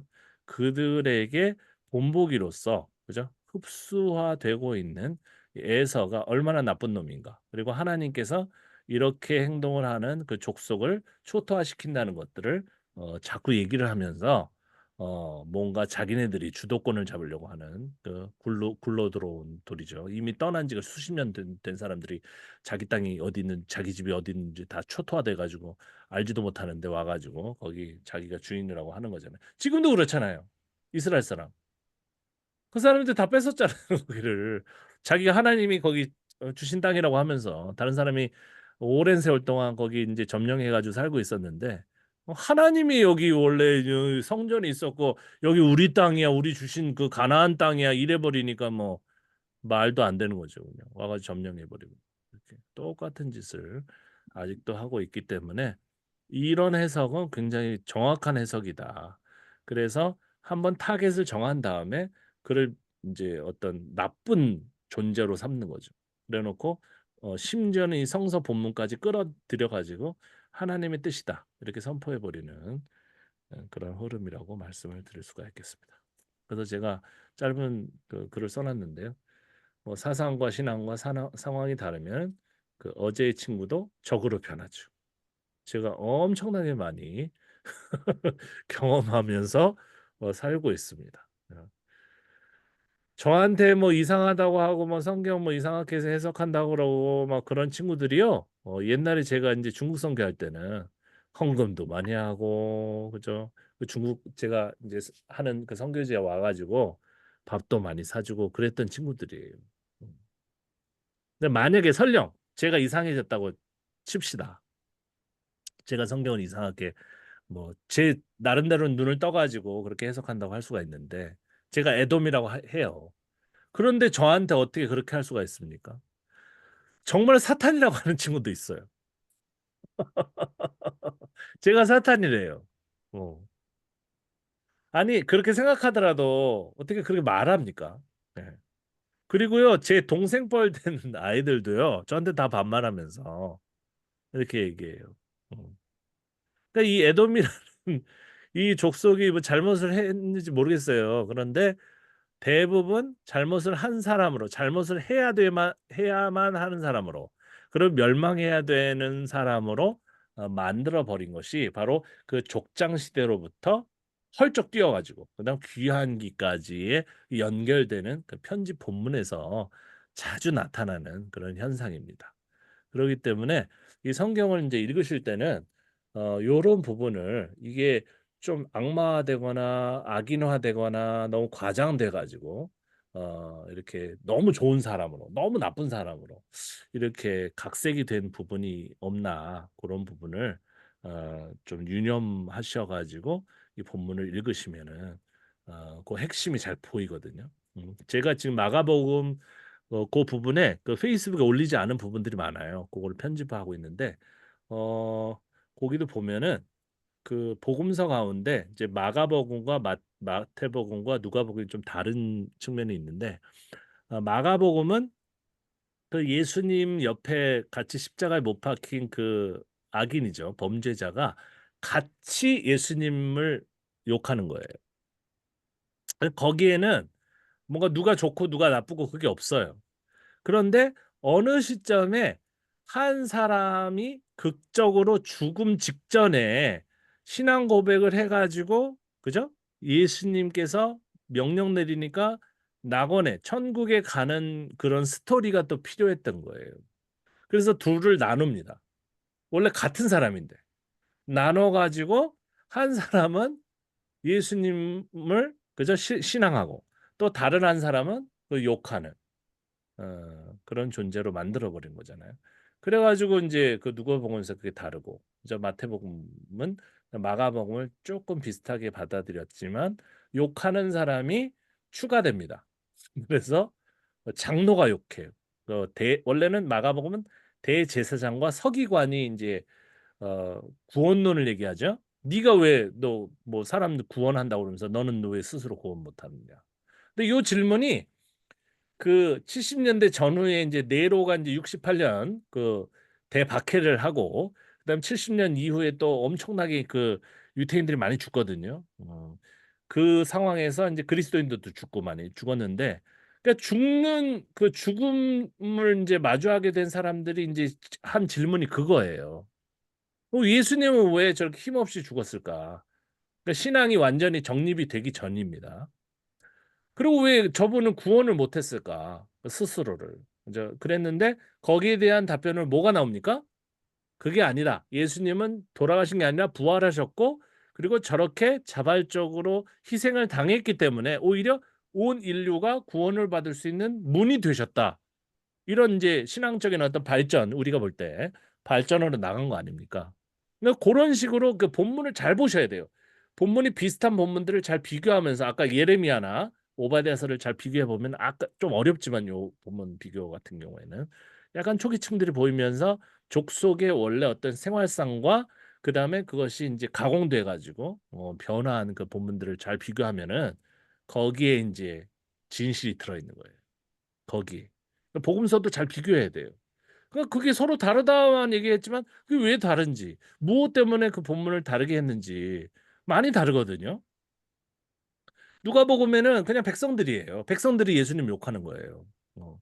거기는 이제 종교 지도자 같은 거 그것을 이제 뭐 마가복음이나 마태복음이 종교적으로 또 관심이 많고 그러나 어떤 면에서 보면 마가복음에 이제 이방인들을 위해 가지고 써놓은 본문 부분 같은 것도 많이 나타나거든요. 그러니까 이제 개별적으로 그 본문 하나의 본문과 본문을 잘 비교하면서 그게 왜 그렇게 달라졌는지 잘 연구를 하시다 보면은 그 실체가 나타나는 거죠. 뭐 예수님이 얼마나 좋으신 분인지 그리고 얼마나 열린 분인지 그리고 누구 특정한 어떤 사람을 갖다가 악마화시켜가지고 그들과 절교하라고 시키시거나 뭐 그러는 분이 아닌 거죠. 그러나 사람들이 거기에 사람들의 의도가 들어가 버리면은 예수님으로 말하게 합니다. 예수님으로 이상한 말을 하게 만들어요. 그럼 그것까지 예수님의 말씀인가? 잘 비교해 봐야 되는 거죠. 예수님은 이런 얘기를 할 리가 없다. 네. 제가 한 예로 이제 재밌는 얘기 하나 하고 마치려고 합니다. 제 설명을. 제가 이제 홍익대 학교에 있는데 그 어떤 그 크리스토퍼라는 학생이 있어요. 저하고 항상 친하게 지냅니다. 미국 학생인데 그 크리스토퍼 그 학생이 이제 한국 여자하고 이제 결혼을 하셨어요. 그래가지고 이제 와이프가 그 한국 여자인데요. 크리스토퍼의 성향은 제가 잘 알아요. 뭐 5개월 이상 서로 교제하면서 많은 얘기를 하고 그랬습니다. 그 한국어를 잘하는데 공부하는데 이제 어려운 점이 있을 때마다 이제 제 있는 곳에 와가지고 저하고 이제 대화도 하고 그래요. 근데 어느 날 잘 들어보세요. 어느 날 크리스토퍼가 저한테 카톡을 보냈어요. 근데 저는 그걸 딱 보고 이건 크리스토퍼가 보낸 카톡이 아니다. 대번에 알았어요. 그걸 알 수가 있는 겁니다. 비교해 보니까 평상시에 보낸 카톡의 내용을 제가 잘 알고 있기 때문에 그 와이프가 보낸 겁니다.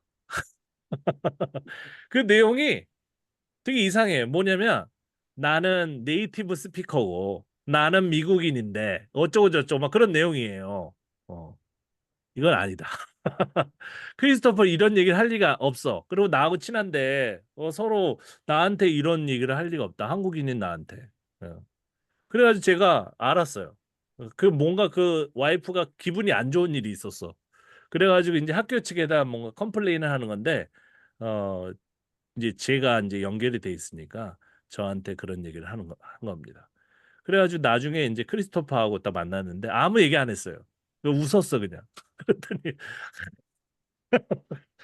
자기도 골치 아프다고 가끔 보면은 제가 편견일지 모르겠지만 그 외국인하고 이렇게 같이 사시는 여성분들이 계시잖아요.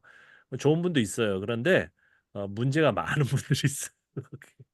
그래가지고 막 그 자기 내세우는 거야. 뭐 해가지고 자기는 뭐 영어 잘하고 어쩌고 저쩌고 뭐 그러는데 뭐 어쩌라고 나보러. 그래가지고 그런 것처럼 이 본문을 볼 때에 예수님이 말씀하셨네. 그래가지고 그냥 받아들이면 안 되고 그거를 전후 상황 그리고 예수님께서 하셨던 모든 내용들 그 비교되는 내용들 그리고 복음서 같은 경우는 복음서끼리 비슷한 내용끼리를 잘 이렇게 꼼꼼히 이제 적으면 메모하면서 비교해 보면요 예수님이 하신 말씀이 나타나요. 그걸 찾아내려고 하는 게 우리가 하는 공부고 작업이에요. 그게 아니면은 이걸 할 필요 없어요. 하나님이 심판하라고 했어. 할렐루야, 아멘, 끝. 예. 근데 그 안에 차별이 있고 편견이 있고 폭력이 있단 말이에요. 그걸 그대로 받아들여 가지고 그대로 적용해 버리니까 예수님의 이름으로 전쟁도 일으키고 예수님의 이름으로 특정 소수자도 무시하고 차별하고 엄청 무섭습니다. 그럼 그들이 하나님에 대해서 예수님에 대해서 어떻게 생각하겠어요? 그러니까 이 제 애돔 때문에 지금 필 받아가지고 계속 말씀을 드린 건데 그렇게까지 그런 나쁜 짓을 했을까? 그냥 자기네들이 살기 위해서 그렇게 한 거 아닐까? 이렇게 저는 생각하고요. 여러분들도 여러분들 각자의 생각이 있으시겠지만은 음, 우리가 이런 건 아닙니다. 그러니까 뭐 전체적으로 하나님에 대해서 예수님에 대해서 성경을 읽어가지고 뭐 이 시대에 맞게 원만한 어떤 이미지를 형성하려고 하는 것도 아니에요. 저는 그건 아닙니다. 제 친구는 그렇게 저 사탄이라고 했던 친구가 굉장히 똑똑한 친구인데 저한테 그렇게 도전을 했었어요. 너는 뭔가 이 사람들의 구미에 맞게 사람들이 이해하기 쉬운 부분에 하나님과 예수님만 추려가지고 응? 말씀을 그대로 받아들여야지. 우리 그거를 제시하려고 하는 것은 아닌가 했는데 제가 그렇게 반문했습니다. 모든 시대의 성서 해석자는 만약에 그게 내가 실제로 그렇게 했다고 하면은 다 그런 방식으로 하나님을 해석했다. 그게 아니고서는 각 시대의 사람들이 하나님에 대해서 예수님에 대해서 이해를 할 수가 없었을 것이다. 제가 그렇게 얘기했어요. 네. 그러니까 어쨌든 간에 그런 태도를 가지고 제가 하고 있는 건 아니라는 것을 여러분들에게 말씀드리고요. 자연스럽게 해석하고 연구하다 보니까 그 나타나는 거죠. 하나님. 제가 지금까지 성경 연구를 하면서 알게 된 하나님은요. 무차별적이고, 그죠? 네. 누구나 동일하게 사랑하시고 그런 분이거든요. 그런데 이 성경을 문자적으로 잘못 받아들이면 이스라엘 민족이 갖고 있는 그 좁아터진 그 마음 그대로의 하나님을 내가 투영하게 되는 겁니다. 그게 제일 무서운 일이에요. 저도 그렇게 살았기 때문에. 저도 잘못 이렇게 성경을 읽고 했을 때는 제 친구가 한 말이 있었어요. 그 서영준이라는 친구인데 그 친구가 요즘은 절 칭찬을 많이 합니다. 제 책 그 또 많이 사요. 많이 사가지고 막 나눠줘 그냥 아무 모르는 사람한테. 너무 모르는 사람한테 줘가지고 내가 그 사람은 그걸 읽을까 이렇게 생각하는데 그 친구가 그 예전에 제가 이제 보수주의 근본주의적인 이제 전도사 목사할 때 그 같은 동네에 살았는데 항상 저를 만나면 그냥 욕을 했었어요. 어. 너는 사랑의 하나님 얘기할 자격이 없다. 너의 모습을 보면은 하나님이 너무 냉정하고 너무 속이 좁고 어, 그런 하나님으로밖에 나는 느껴지지 않는다라고 얘기했던 친구예요. 그런데 그게 아니잖아요, 하나님은. 음. 근데 이상하게 우리가 뭔가 그 잘못 믿게 되면은 그분을 통해 가지고 자기네들끼리는 좋게 지내요. 자기네들끼리는 좋다고 합니다. 은혜가 넘쳐요. 하지만 이 세상 사람들이 봤을 때는 많은 드라마에서 이제 묘사되는 것처럼 굉장히 문제가 많은, 예. 그리고 배타적이고 편협한 우리가 이제 오바댜서에서 자꾸 주장을 하는 그들의 음성처럼 그렇게 나타나기 때문에 결국 뭐 좀비로 나타나고 사이비로 나타나고 그게 묘사가 되는 거 아니에요. 실제로 그런 모임이 우리 개신교가 아닌데도 불구하고 다른 사람이 볼 때는 딱 재료로 쓰기가 너무 좋은 거예요. 이상하니까. 그래서 우리 그 사고가 뭐 화나는 일도 많죠. 우리 이웃들을 보면은 좀 개념을 반말하 드신 분도 많이 계시는데 어떻게든지 간에 이제 우리를 통해 가지고 좀 하나님과 예수님의 가치를 또 발견하고 좀 좀 보게 해야 될 거 아니에요. 그래서 아무쪼록 너무 이렇게 성경의 인물 특별히 너무 안 좋게 생각하지 마시고 뭐 헤롯 대왕과 연결해 가지고 예수님을 핍박한 자, 뭐 어린아이 다 죽여버린 그런 자 이렇게 정의 내리시는 것보다는 그 배면에 있는 배후에 있는 오리지널 역사, 실제 역사를 조금은 여러분들 인식하는 차원에서 요 짧지만 이 성경을 갖다가 정리를 해두시면 좋을 것 같습니다. 이상으로 제 말은 마치고요. 여러분의 말씀을 좀 들어보고 또 마무리를 하도록 하겠습니다. 우리 김성환 선생님부터 좀 오바댜서 짧은데 좀 많이 읽으시고 또 느낀 바가 그래도 있으실 것 같은데 좀 어, 말씀해 주시기 바랍니다. 일단 작아서 좋긴 했었고요. 이제 저도 중간에 갑자기 에돔 심판하다가 이제 망국에 대한 심판을 한다 그래가지고 그게 조금 좀 시대가 다른가 추가 편집인가 이제 그 생각을 좀 했었고 에돔 족속의 역사를 이제 정리한다고 했는데 뭐 많은 자료를 찾아보진 못했고 위키피디아 그 영어판 저를 주로 참고해서 정리를 하긴 했는데 거기도 거기에 나와 있는 좋은 대로 내용이 많이 들어있어요. 네. 다 하긴 했는데 이제 거의 해로까지는 가지 말 걸 몰라가지고 아니 그렇게 정리하긴 했는데 써놓은 글도 있다니까요. 어쨌든 그것도 하나의 주장이다. 저는 그런 말씀 드린 겁니다. 이제 아마 이 성경 연구 이 스터디를 안 했으면은 옛날 같았으면 그때 어디 말씀이었나? 기억이 안 나는데 성경에서 무조건 느헤미야서였나? 그 어떤 집단이나 어떤 한 개인에 대해서 엄청나게 이제 그 엄청 비판하고 엄청 이제 그렇게 하는데, 그 전에는 이제, 그냥 이제 성경 있는 그대로 이제 믿는 이제 순혈주의로 살다 보니, 네, 예스맨으로 살다 보니 이제 다른 시각에서 보지 못하는 이제 그런 부분을 이제 이 성경 공부를 통해서 이제 보기 때문에, 아, 어느 순간, 에돔 족속이 과연 그렇게까지 잘못했을까? 뭐 이런 생각을 이제 하게 되고, 이제 그런 어떤 객관적인 사고, 비판적인 사고를 통해서 이제 객관적으로 사고할 수 있는 걸 좀 배우고 연습하는 게 이게 가장 큰 유익인 것 같고. 근데 사실 계속 하나씩 해나가면서 이제 조금씩이긴 하지만 그 유익이 작지 않은 것 같아요. 그리고 개인적이지만 또 그 영어 성경 그 영어 주석 이제 네. 그것도 이제 드렸을 때 선뜻 또 무료로 자료도 또 나눠주시고.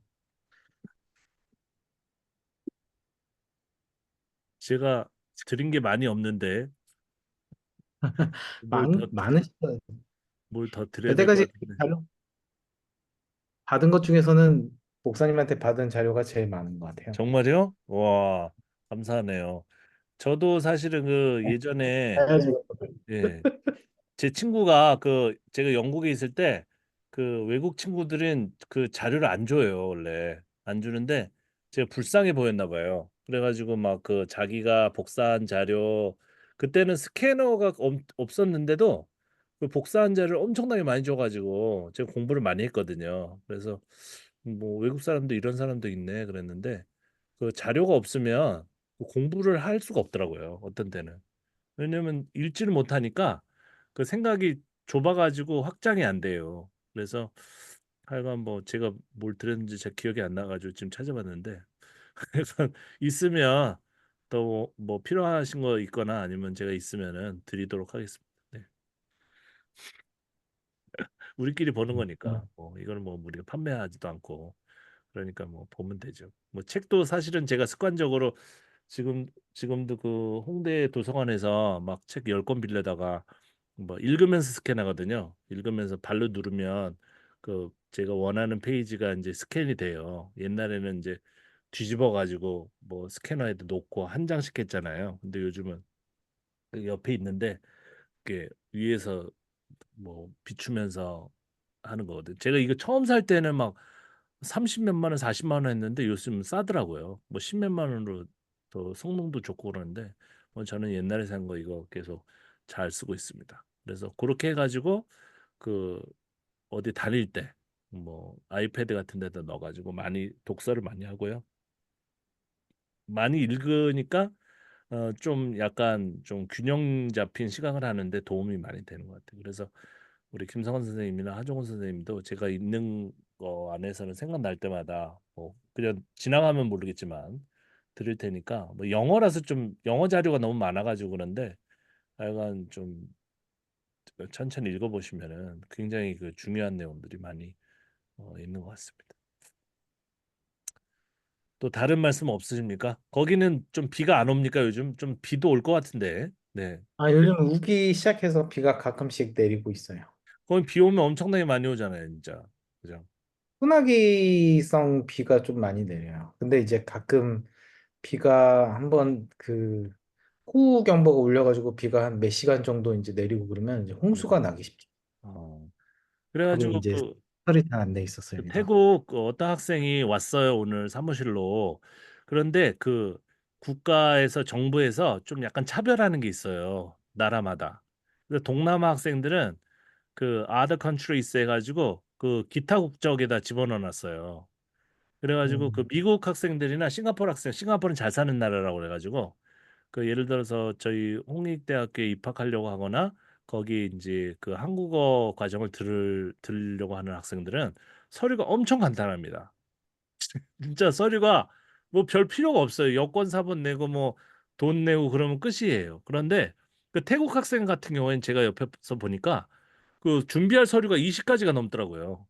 아휴, 그리고 뭐 다른 학교는 모르겠어요. 그 학교는 그렇고 그 다음에 무슨 그 신원보증인 한국인이 또 직접 그 찾아가서 학교를 찾아가가지고 그 신원보증서도 써야 되고 오 엄청 복잡하더라고. 그 입학이 될까 그렇게 싶을 정도로 네 엄청 복잡하더라고요. 그래서 깜짝 놀랐어요. 그래서 태국 학생이 왔길래 제가 또 생각이 났죠.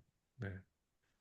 근데 그 차별 아닌가 그런 생각이 듭니다. 그 좀 잘 사는 나라들은 잘 패스를 해주고 그리고 좀 동남아 이런 그 학생들은 무슨 불법 체류율이 높다고 그래가지고 그 엄청 그 우리나라가 그 외국인에 대해서 그렇게 만만한 나라가 아니더라고요.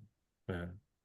또 한 번은 그 이민 그 수석하고 그 뭐지 그 뭐 정치적 망명 그거 신청한 학생이 하나 있었는데 어떤 미얀마인지 어디 그 우즈벡인지 그 나라에서 왔는데 그 정치적인 문제 때문에 그게 또 리젝 당해가지고 취소당해가지고 또 막 울고불고 난리가 난 적이 있었어요. 근데 그런 그 정치적 망명이라든지 이민도 엄청나게 어렵대요. 우리나라가. 우리가 옛날에 미국이나 독일 그런데 막 이민 가고 그럴 때 어려웠던 거 이상으로 그렇게 어렵다고 그러더라고요. 그러니까 우리가 좀 성경적으로 보면은 그 이방인에 대해서 그렇게 호락호락한 그렇게 마음이 열린 교회도 이렇게 많은데 그런 나라가 아니더라고요. 제가 보니까 그런 생각을 했습니다. 네. 어쨌든 태국 많이 사랑해 주세요. 거기 학생들은 한국으로 많이 유학 오거나 일하러 오고 싶어 하지 않습니까? 많이 실제로 많이 가고요. 많이 네. 가는데 이제 요새 한국이 이제 아까 말씀드리신 불법 체류자 이것 때문에 이제 태국 사람에 대해서 그러니까 뭐 다 구해가지고 비행기 표 다 끊어가지고 인천공항 갔는데 거기서 리적돼서 다시 돌아오는 경우도 꽤 있다 그래서 얼마 전까지만 해도 사실 오징어 게임하고 그럴 때까지만 해도 한국이 엄청 인기가 많았는데 요새 그런 것 때문에 누구지 연예인이 한번 이제 리젝팅한 그게 이제 화두가 돼가지고 아, 저도 들었어요. 한국에 대해 한국에 대한 이미지가 되게 많이 안 좋아졌어요. 그래서 요새 뭐 한국 옛날에는 한국 드라마 많이 보고 이제 그랬다고 하지만 지금은 오히려 중국이나 이제 이런 쪽으로 좀 많이 선회하는 것 같기도 하고. 그 태국 근데 이제 최근에 사람들이 만든 광고 같은 거 보면 언제 기가 막히게 만들던데 머리가 똑똑하던데요, 그분들이. 광고가 엄청 재밌던데. 예. 맞아요. 또 엄청 재밌게 찍어요. 저 유쾌한 나라. 우리나라 뭐 정책이 있겠지만은 좀 그 성경적으로 보면 이방인한테 그렇게 홀대하게 하면은 뭐 별로 좋을 게 없는 것 같아요. 장래적으로 보면. 네. 요런 걸 설교해야 되는 것 같습니다. 네, 성경 예를 잘 들어가면서 그럼 좀 찔리라고. 우리가 언제부터 이렇게 잘 살았는데 그냥 외국 사람들을 막 무시하고 막 불법 체류 하는 사람만 하는 사람이지 전반적으로 오고 싶은 사람은 좀 문을 열어놔야 되는데 인구도 적으면서 참 왜 그런지 모르겠어요. 알겠습니다. 네, 우리 하정원 선생님 또 말씀을 들어보겠습니다. 그냥 재밌는 것 같아요.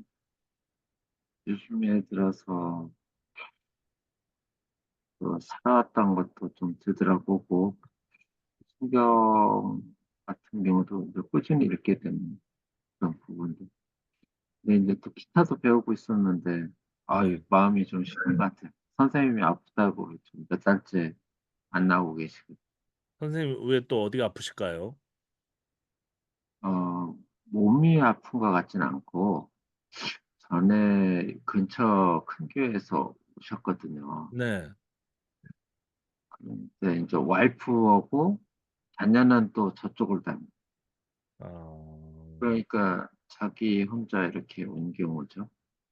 그러다 보니까 이제 집안에서 좀 그런 게 좀 있죠. 제가 또 이제 몇 번 만나서 이야기해보고 뭐 근데도 쉽지 않은.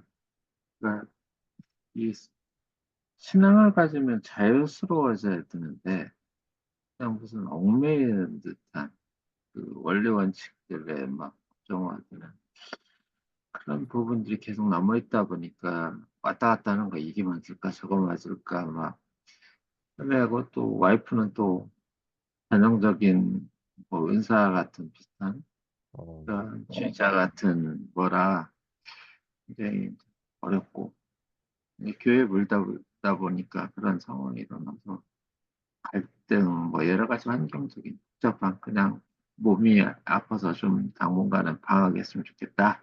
자기 없더라도 열심히 해라. 그런 식의.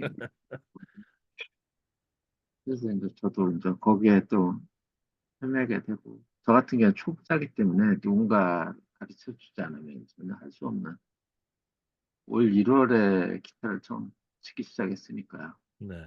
악보도 제대로 못 보고 이런 부분도 있고, 그리고 좀 그런 것도 있고, 뭐 실제적인 또 일적인 부분은 비 오면 항상 전화가 오거든요. 어디가 네. 셉니다. 뭐가 좀 봐주세요. 하다 보면 오다 연락할 때도 없어요, 진짜. 업자도 그분 하나 알아 소개받아서 왔는데 다른 분은 전혀 모르는 상황.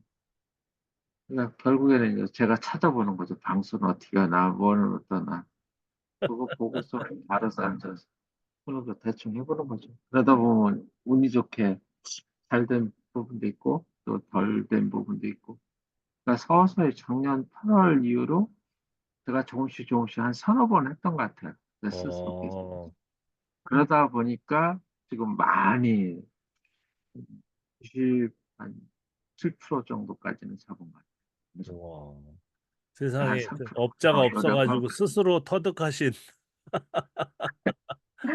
그것도 재미인 것 같아요. 네. 태어나서 처음 해보는 일이니까 저는 새로운 일은 항상 재밌어. 못 할 줄 알면서도 찾아보고 뭐 어떻게 하다 보면 해보면 또 처음 일은 항상 재밌더라고요. 근데 오래 하지는 못하는 것 같아요. 끈기가 없어서. 제가 성경 읽는 것 빼고는 다 오래 못하는 것 같아요. 그 그만 하다 성경이 보면, 좀 특이한 것 같아요. 성경은 질리지도 않고 그 제가 계속 볼 때마다 느끼는 건데 봐도 또 새롭고 뭔가 뭐 하나님 말씀인 건 맞는 것 같아요. 네. 진짜. 무언가가 있는, 네. 전에는 이렇게 생각했다가, 아, 이 정도면 되겠지 했는데, 또 읽다 보면 또 이게 생각이 넓어지는, 아, 또 이렇게도 볼 수 있겠구나. 뭐 이런 부분들. 사실 그게 정상인데도 몰랐던 걸 알아가는 건데, 앞으로 또 더 많이 알아가야 될 거고. 근데도 이제, 그때는 왜 확신을 했을까? 그런 부분들도 많이 있어요. 여기 김성한 목사님이죠? 네. 제 친구도 하나, 김성한, 그분, 그 친구도 여기 당신대 나와서 목사하고 있어요. 네. 그 이름도 똑같아. 처음에 깜짝 놀랐어요. 친구가 맞나? 그래서, 아, 국내사에 보는데, 아, 친구도 꽤, 그 친구가 젊었을 때, 그래, 그 얘기를 했었거든요. 자기 신학교 다닐 때, 아, 성경에 별거 없다. 그냥 뭐 거의 같은 거로 계속 반복적인 거고 이 바뀔 수도 없다. 뭐 그런 식으로 설마 그겠냐. 지금 그런 이미지 그런 것도 저 안에는 굉장히 많이 남아 있었거든요. 근데 이제 배우면 배울수록 아 새로운 게 있구나. 고정관념 많이 깨뜨리고 또 저는 이제 살아가 전에 살았던 것들에 대한 생각도 많이 하고 앞으로 살아가야 할 것도 생각도 많이 하거든요. 뭐 기도도 그렇죠. 이런 상황에서 어떻게 살아갈 건가? 앞으로 무언가 내 스스로 개척이나 아니, 스스로 해나가야 될 그런 부분들. 가족들도 애들도 커가면서 아이들도 이런 생각을 하려나? 그런 부분들도 많이 생각을 해요. 그것도 간혹가다 뭐 강요는 않지만 아빠가 지난날 생각해 보니까 뭐 어쩌고 저쩌고 해가면서 너희들도 한번 해보라는 식으로 직접적으로는 얘기하지만 그거 앞으로 뭘 해야 될지 그런 부분들도 많이 그게 이제 성경을 읽다 보니까 계속 알아가는 방법입니다. 그래서 이 시간이 항상 기대되고 어, 어떻게 보면 판타스틱이죠. 오늘 근데 일을 너무 많이 하셔가지고 피곤하시겠어요. 일하시고 또 이게 아니야. 스터디도 하시고. 그거는 뭐 음. 계속 하는 일이라 일적 그리고 쉬는 시간이 굉장히 많아요. 여기는. 일이 막 이게 비 오거나 무슨 일이 터지면은 막 정신이 없는데 그게 없으면은 할 일이 없어요. 제 자유스럽게 음악도 들었다가 뭐 쇼핑 뭐 알리바바나 뭐 이런데 한국이 워낙 비싸니까 그런데 알리바바. 예. 찾아보면 좀 저렴한 물건, 괜찮은 물건들 좀 찾을 수 맞아요, 맞아요. 있다. 많이 좋진 않은데 예. 간혹가다 한국 제품 다 낯선 것도 있고 아이디어 제품도 있고 그러다 보면 좀 재미도 있어요. 그리고 뭐 유튜브 교회 다니는 사람들하고는 별로 안 친한데 교회 안 다니시는 분들하고 뭐 이런 얘기 막 해가면서 그분들도 이제 황당한 얘기도 많이 하시고 하는데 나는 종교인이고 종교적인 마인드로 갖고 생각을 하고 있다. 그렇기 때문에 뭐 그런다고 내가 막 뭐 교회 편들고 이런 것도 아니고 사실에 근거가 또 다양성도 인정하고 뭐 교회 나오라는 소리는 절대 안 해요. 교회요 그렇지만 교회 다니든 안 다니든 착하게 살았으면 좋겠다. 사실을 사실대로 받아들일 수 있는 우리 그 하나의 눈 그리고 사실을 말할 수 있는 입 뭐 이런 건 갖고 있는 거 좋지 않겠느냐? 또는 때로는 가짜 뉴스에 뭐 헤매지 말고 정말 좀 더 찾아보면은 이건 터무니없는 말이라 이런 것들이 너무 많다. 이건 미디어가 주는 어떻게 보면 편한 것 같아요. 좋은 점도 있지만 많은 사람들이 유튜브에 요즘에 많이 꽂혀 있거든요. 네. 젊은 사람이나 나이 든 사람이나 유튜브 누가 말하면 그거 막 사실처럼 얘기하고 사실 찾아보면 내가 보기엔 한 80% 이상은 거짓 같은데 찾아보면 전혀 다른 사실이 밝혀지고 그런 부분들에 있어서 또 이야기하면서 즐거운 그리고 나이 드신 분들이 재밌는 건 옛날 추억의 노래 막 이런 걸 들어가면서 네. 흥얼거리는데 저는 잘 몰라요 저도 지금 다 드신 분들이 듣는 노래와 제가 듣는 노래와 차이가 많거든요. 그렇기 때문에 그런 것도 이제 들어가면서 저런 노래도 있었나 옛날에 그런 것도 옛날에 교회 많이 다니셨던 분들은 옛날 흘러간 가요 잘 몰라요. 그때 교회를 열심히 다녔기 때문에. 네. 예, 찬송하시는 분들 찬송만 옛날 찬송만 갖고 요즘 거는 전하고 제일 재미없는 데가 교회 같은 가보면 뭔가 원칙 강조하고 이렇게 해야 되고 강요하고 뭘 하고 다름이 없어요. 이 수십 년을 교회 다녔는데 왜 바뀌지 않았을까? 그게 항상 들거든요. 근데 오히려 그 그 바뀌지 않는 게 또 사람들한테 안정감을 주는 건 아닐까요? 안정감은 있을 수 있죠. 교회 다니면 저렇게 돼야 된다는 하나의 좀뭐 그런 것들. 교회 학교를 보면은 나 어렸을 때도 했던 거 지금도 하고 있는 거야? 그런 그건 부분들. 맞아요. 완전 똑같아요. 저 어렸을 왜 때 안 그 수련회 그리고 수련회 가서 하는 게임 뭐 성경 말씀 거의 비슷하죠. 뭐. 네, 사실. 바뀌었고, 네. 이거 뭐가 잘못돼서 큰 잘못된 것 같아. 지금, 2024년이잖아요. 이거 뭐 한두 해 정도도 아니고, 수십 년 그냥 그렇게 절반 이상 지나갔는데, 완전히 지나갔는데, 지금도 그러고 있다. 진짜 누가 이 기독교 문화는 개발하는 사람이 없나? 컨텐츠를. 아니면 뭐가 잘못돼서 이걸 보수도 끝까지 고집하고 이게 전통이다. 라고 그걸 중요시 여기는 거지. 그런 거는 좀 아쉬운데. 근데 그 뭔가 두려움 때문에 그런 것 같기도 해요. 왜냐면 그게 저보다 더 많이 공부하시고 그 비평학에 대해서 책을 쓰시거나 강의하실 수 있을 것 같은 분들도 그 교단 안에 있다 보니까 뭔가 위축돼 있어요. 항상 이렇게 제가 찾아가 보면 조금 잘못된 이야기를 하면은 이제 자기 불이익을 당하고 잘리기 때문에 뭐 안 하는 거죠. 네. 그래서 한 번은 어떤 분은 이제 제가 저기 대학에 뭐 가서 만났는데 오라고 하셔가지고 자기 뭐 움직이지 못한다고 그래서 근데 저보러 대단하다고 하는데 저는 뭐 잃을 것이 없으니까 그래서 뭐 본인이 쓰고 싶은 글들 같은 것들이 뭐 많이 있어가지고 놀랬다고 하시는데 그게 아니고 그 위축돼 있고 못 하는 거죠. 그래서 지금 뭐 레크레이션을 뭐 세상적으로 엄청나게 잘하는 분 뭐 그런 분이 교회 온다고 치면은 그걸 다 할 수 있겠습니까? 못 하잖아요. 그러니까 그거를 딱 가리고 할 만한 것들을 또 골라야 되고 그러다 보니까 성경 해석이나 모든 전체 교회 문화가 그렇게 맨날 똑같을 수밖에 없고 그게 이제 안정감을 주는 측면과 또 그리고 안전하다는 거죠. 자기 이제 신상에 대해서 안전하기 때문에 계속 그렇게 똑같이 돌아가는 것 같아요. 음. 같아요. 사실 목회자는 또 그리고 가르치는 교수들도 좀 잘못되면은 교단 차원에서 징계를 받는 거 보면은 이거 진짜 더 무서운 것 같아. 사실은 무서워요. 성경보다 정말 무서워요. 교단이. 신학적으로 조금만 잘못되면은 그냥 녹음해가지고 학생들이 고발해버리니까 그런데 이제 자기네들끼리 뭐 돈 문제, 뭐 성적인 문제 이런 것들 그냥 다 넘어가잖아요. 그런 것들은 아무런 문제가 없는 것처럼 그냥 넘어가니까 도대체 이제 거기 이제 하나님이 계시는가 이런 질문이 이제 나오는 것 같습니다. 네. 자, 어쨌든 참 말씀을 잘 들어봤고 저도 여러 가지 생각하는 부분이 많은 것 같아요. 다음은 요나서가 되겠네요. 요나서는 또 완전히 다른 부분들이 많이 있는데 시대가 완전 달라가지고 다른 것인가?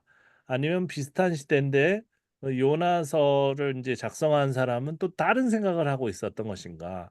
어쨌든 그 이방에 대한 어떤 그 굉장히 친근한 접근과 또 그것을 그 고깝게 여기는 그 이스라엘의 편협한 사고가 충돌하는 본문이다.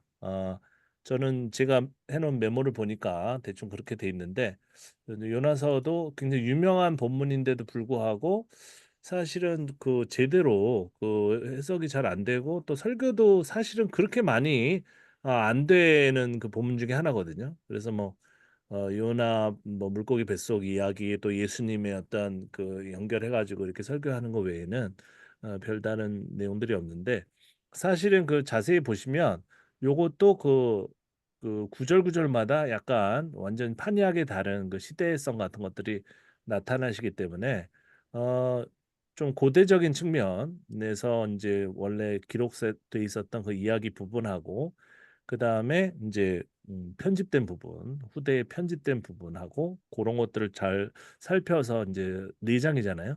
그거 잘 읽으시고 그 다음에 또 하나 주의할 것은 뭐냐면 이 그 이방에 대한 그 사랑, 하나님께서 그 용서하시고 마음을 바꾼 거잖아요, 그죠? 심판하시겠다고 해놓고 이게 바꿨다는 얘기가 이제 전에도 제가 약간 힌트를 드렸긴 했는데 그러니까 하나님의 마음이 이렇게 바뀌었다는 것은 그 철통 같은 거 유일신 사상하고 약간 좀 차이가 있거든요. 그래서 요게 이제 완전히 초기적인 그 하나님의 어떤 모습인지 아니면은 또 아닌지 이런 것들을 좀 고민하시면서 이 본문을 좀 읽으시면 또 좋을 것 같습니다. 그리고 뭐 4장 끝부분에 보면 뭐 가축도 뭐 언급을 하거든요. 재산까지 얘기를 하고 있는데 그렇게 보면은 굉장히 성숙한 발전한 어떤 사회에 대한 어떤 그런 언급인 것 같기도 하고요. 그래서 시대를 한번 여러분들이 잘 추정을 해보시면서 읽어보시면 좋을 것 같습니다. 이거는 그 오바데서보다도 그, 이 책이 많이 없어요. 오히려. 그래서 그 위키피디아 같은 것도 제가 한번 봤는데 그것도 잘 골라가지고 이렇게 보시면 인터넷 자료를 잘 골라서 보시면은 좀 어떤 부분은 좀 도움이 되는 부분도 있을 것 같습니다. 제가 이제 원래 8시 하다가 좀 늦게 해가지고 좀 죄송한 마음이 있어요. 그래서 좀 긴 방학을 해볼까 이런 생각도 있었는데 여러분들이 이제 질문도 열의를 가지고 올려주시고 또 본문도 많이 읽어보신 것 같아가지고 하여간 잘 가볼 테니까 여러분들 졸리시면 언제든지 말씀하시면 다음 시간도 한 30분 하다가 너무 졸리다. 그러면 오늘 여기까지. 그리고 다음에 이어서 하는 쪽으로 그런 쪽도 얼마든지 좀 약간 플렉시블하게 좀 부드럽게 유연하게 우리말로 유연하게 좀 운영을 하도록 하겠습니다. 건강하시고요. 하여간 요나서도 좀 틈틈이 많이 읽어보세요. 요새 그 녹음으로 이렇게 읽어주는 성경 있잖아요. 그것도 저도 다니면서 좀 들어보니까 도움도 많이 되더라고요. 그래서 요나서 같은 경우는 그거를 계속 반복해가지고 듣게끔 MP3 파일만 그거만 돌리니까 좀 많이 도움이 됐습니다. 많이 늦었는데 여러분들 편히 쉬시고 하여간 이제 차후로는 제가 바라는 것은 이제 저는 사라지고 여러분들이 이제 여러분들 연구하신 내용을 가지고 좀 발표하는 그런 시간도 조금씩 가져봤으면 좋겠습니다. 그죠?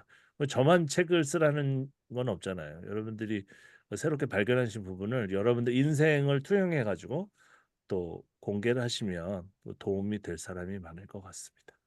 네, 그럼 편히 쉬세요. 김성환 선생님도 하정원 선생님 좀 편히 쉬시고 다음 주에 또 연락을 나누도록 하겠습니다. 네, 감사합니다. 그러니까 감사합니다. 감사합니다.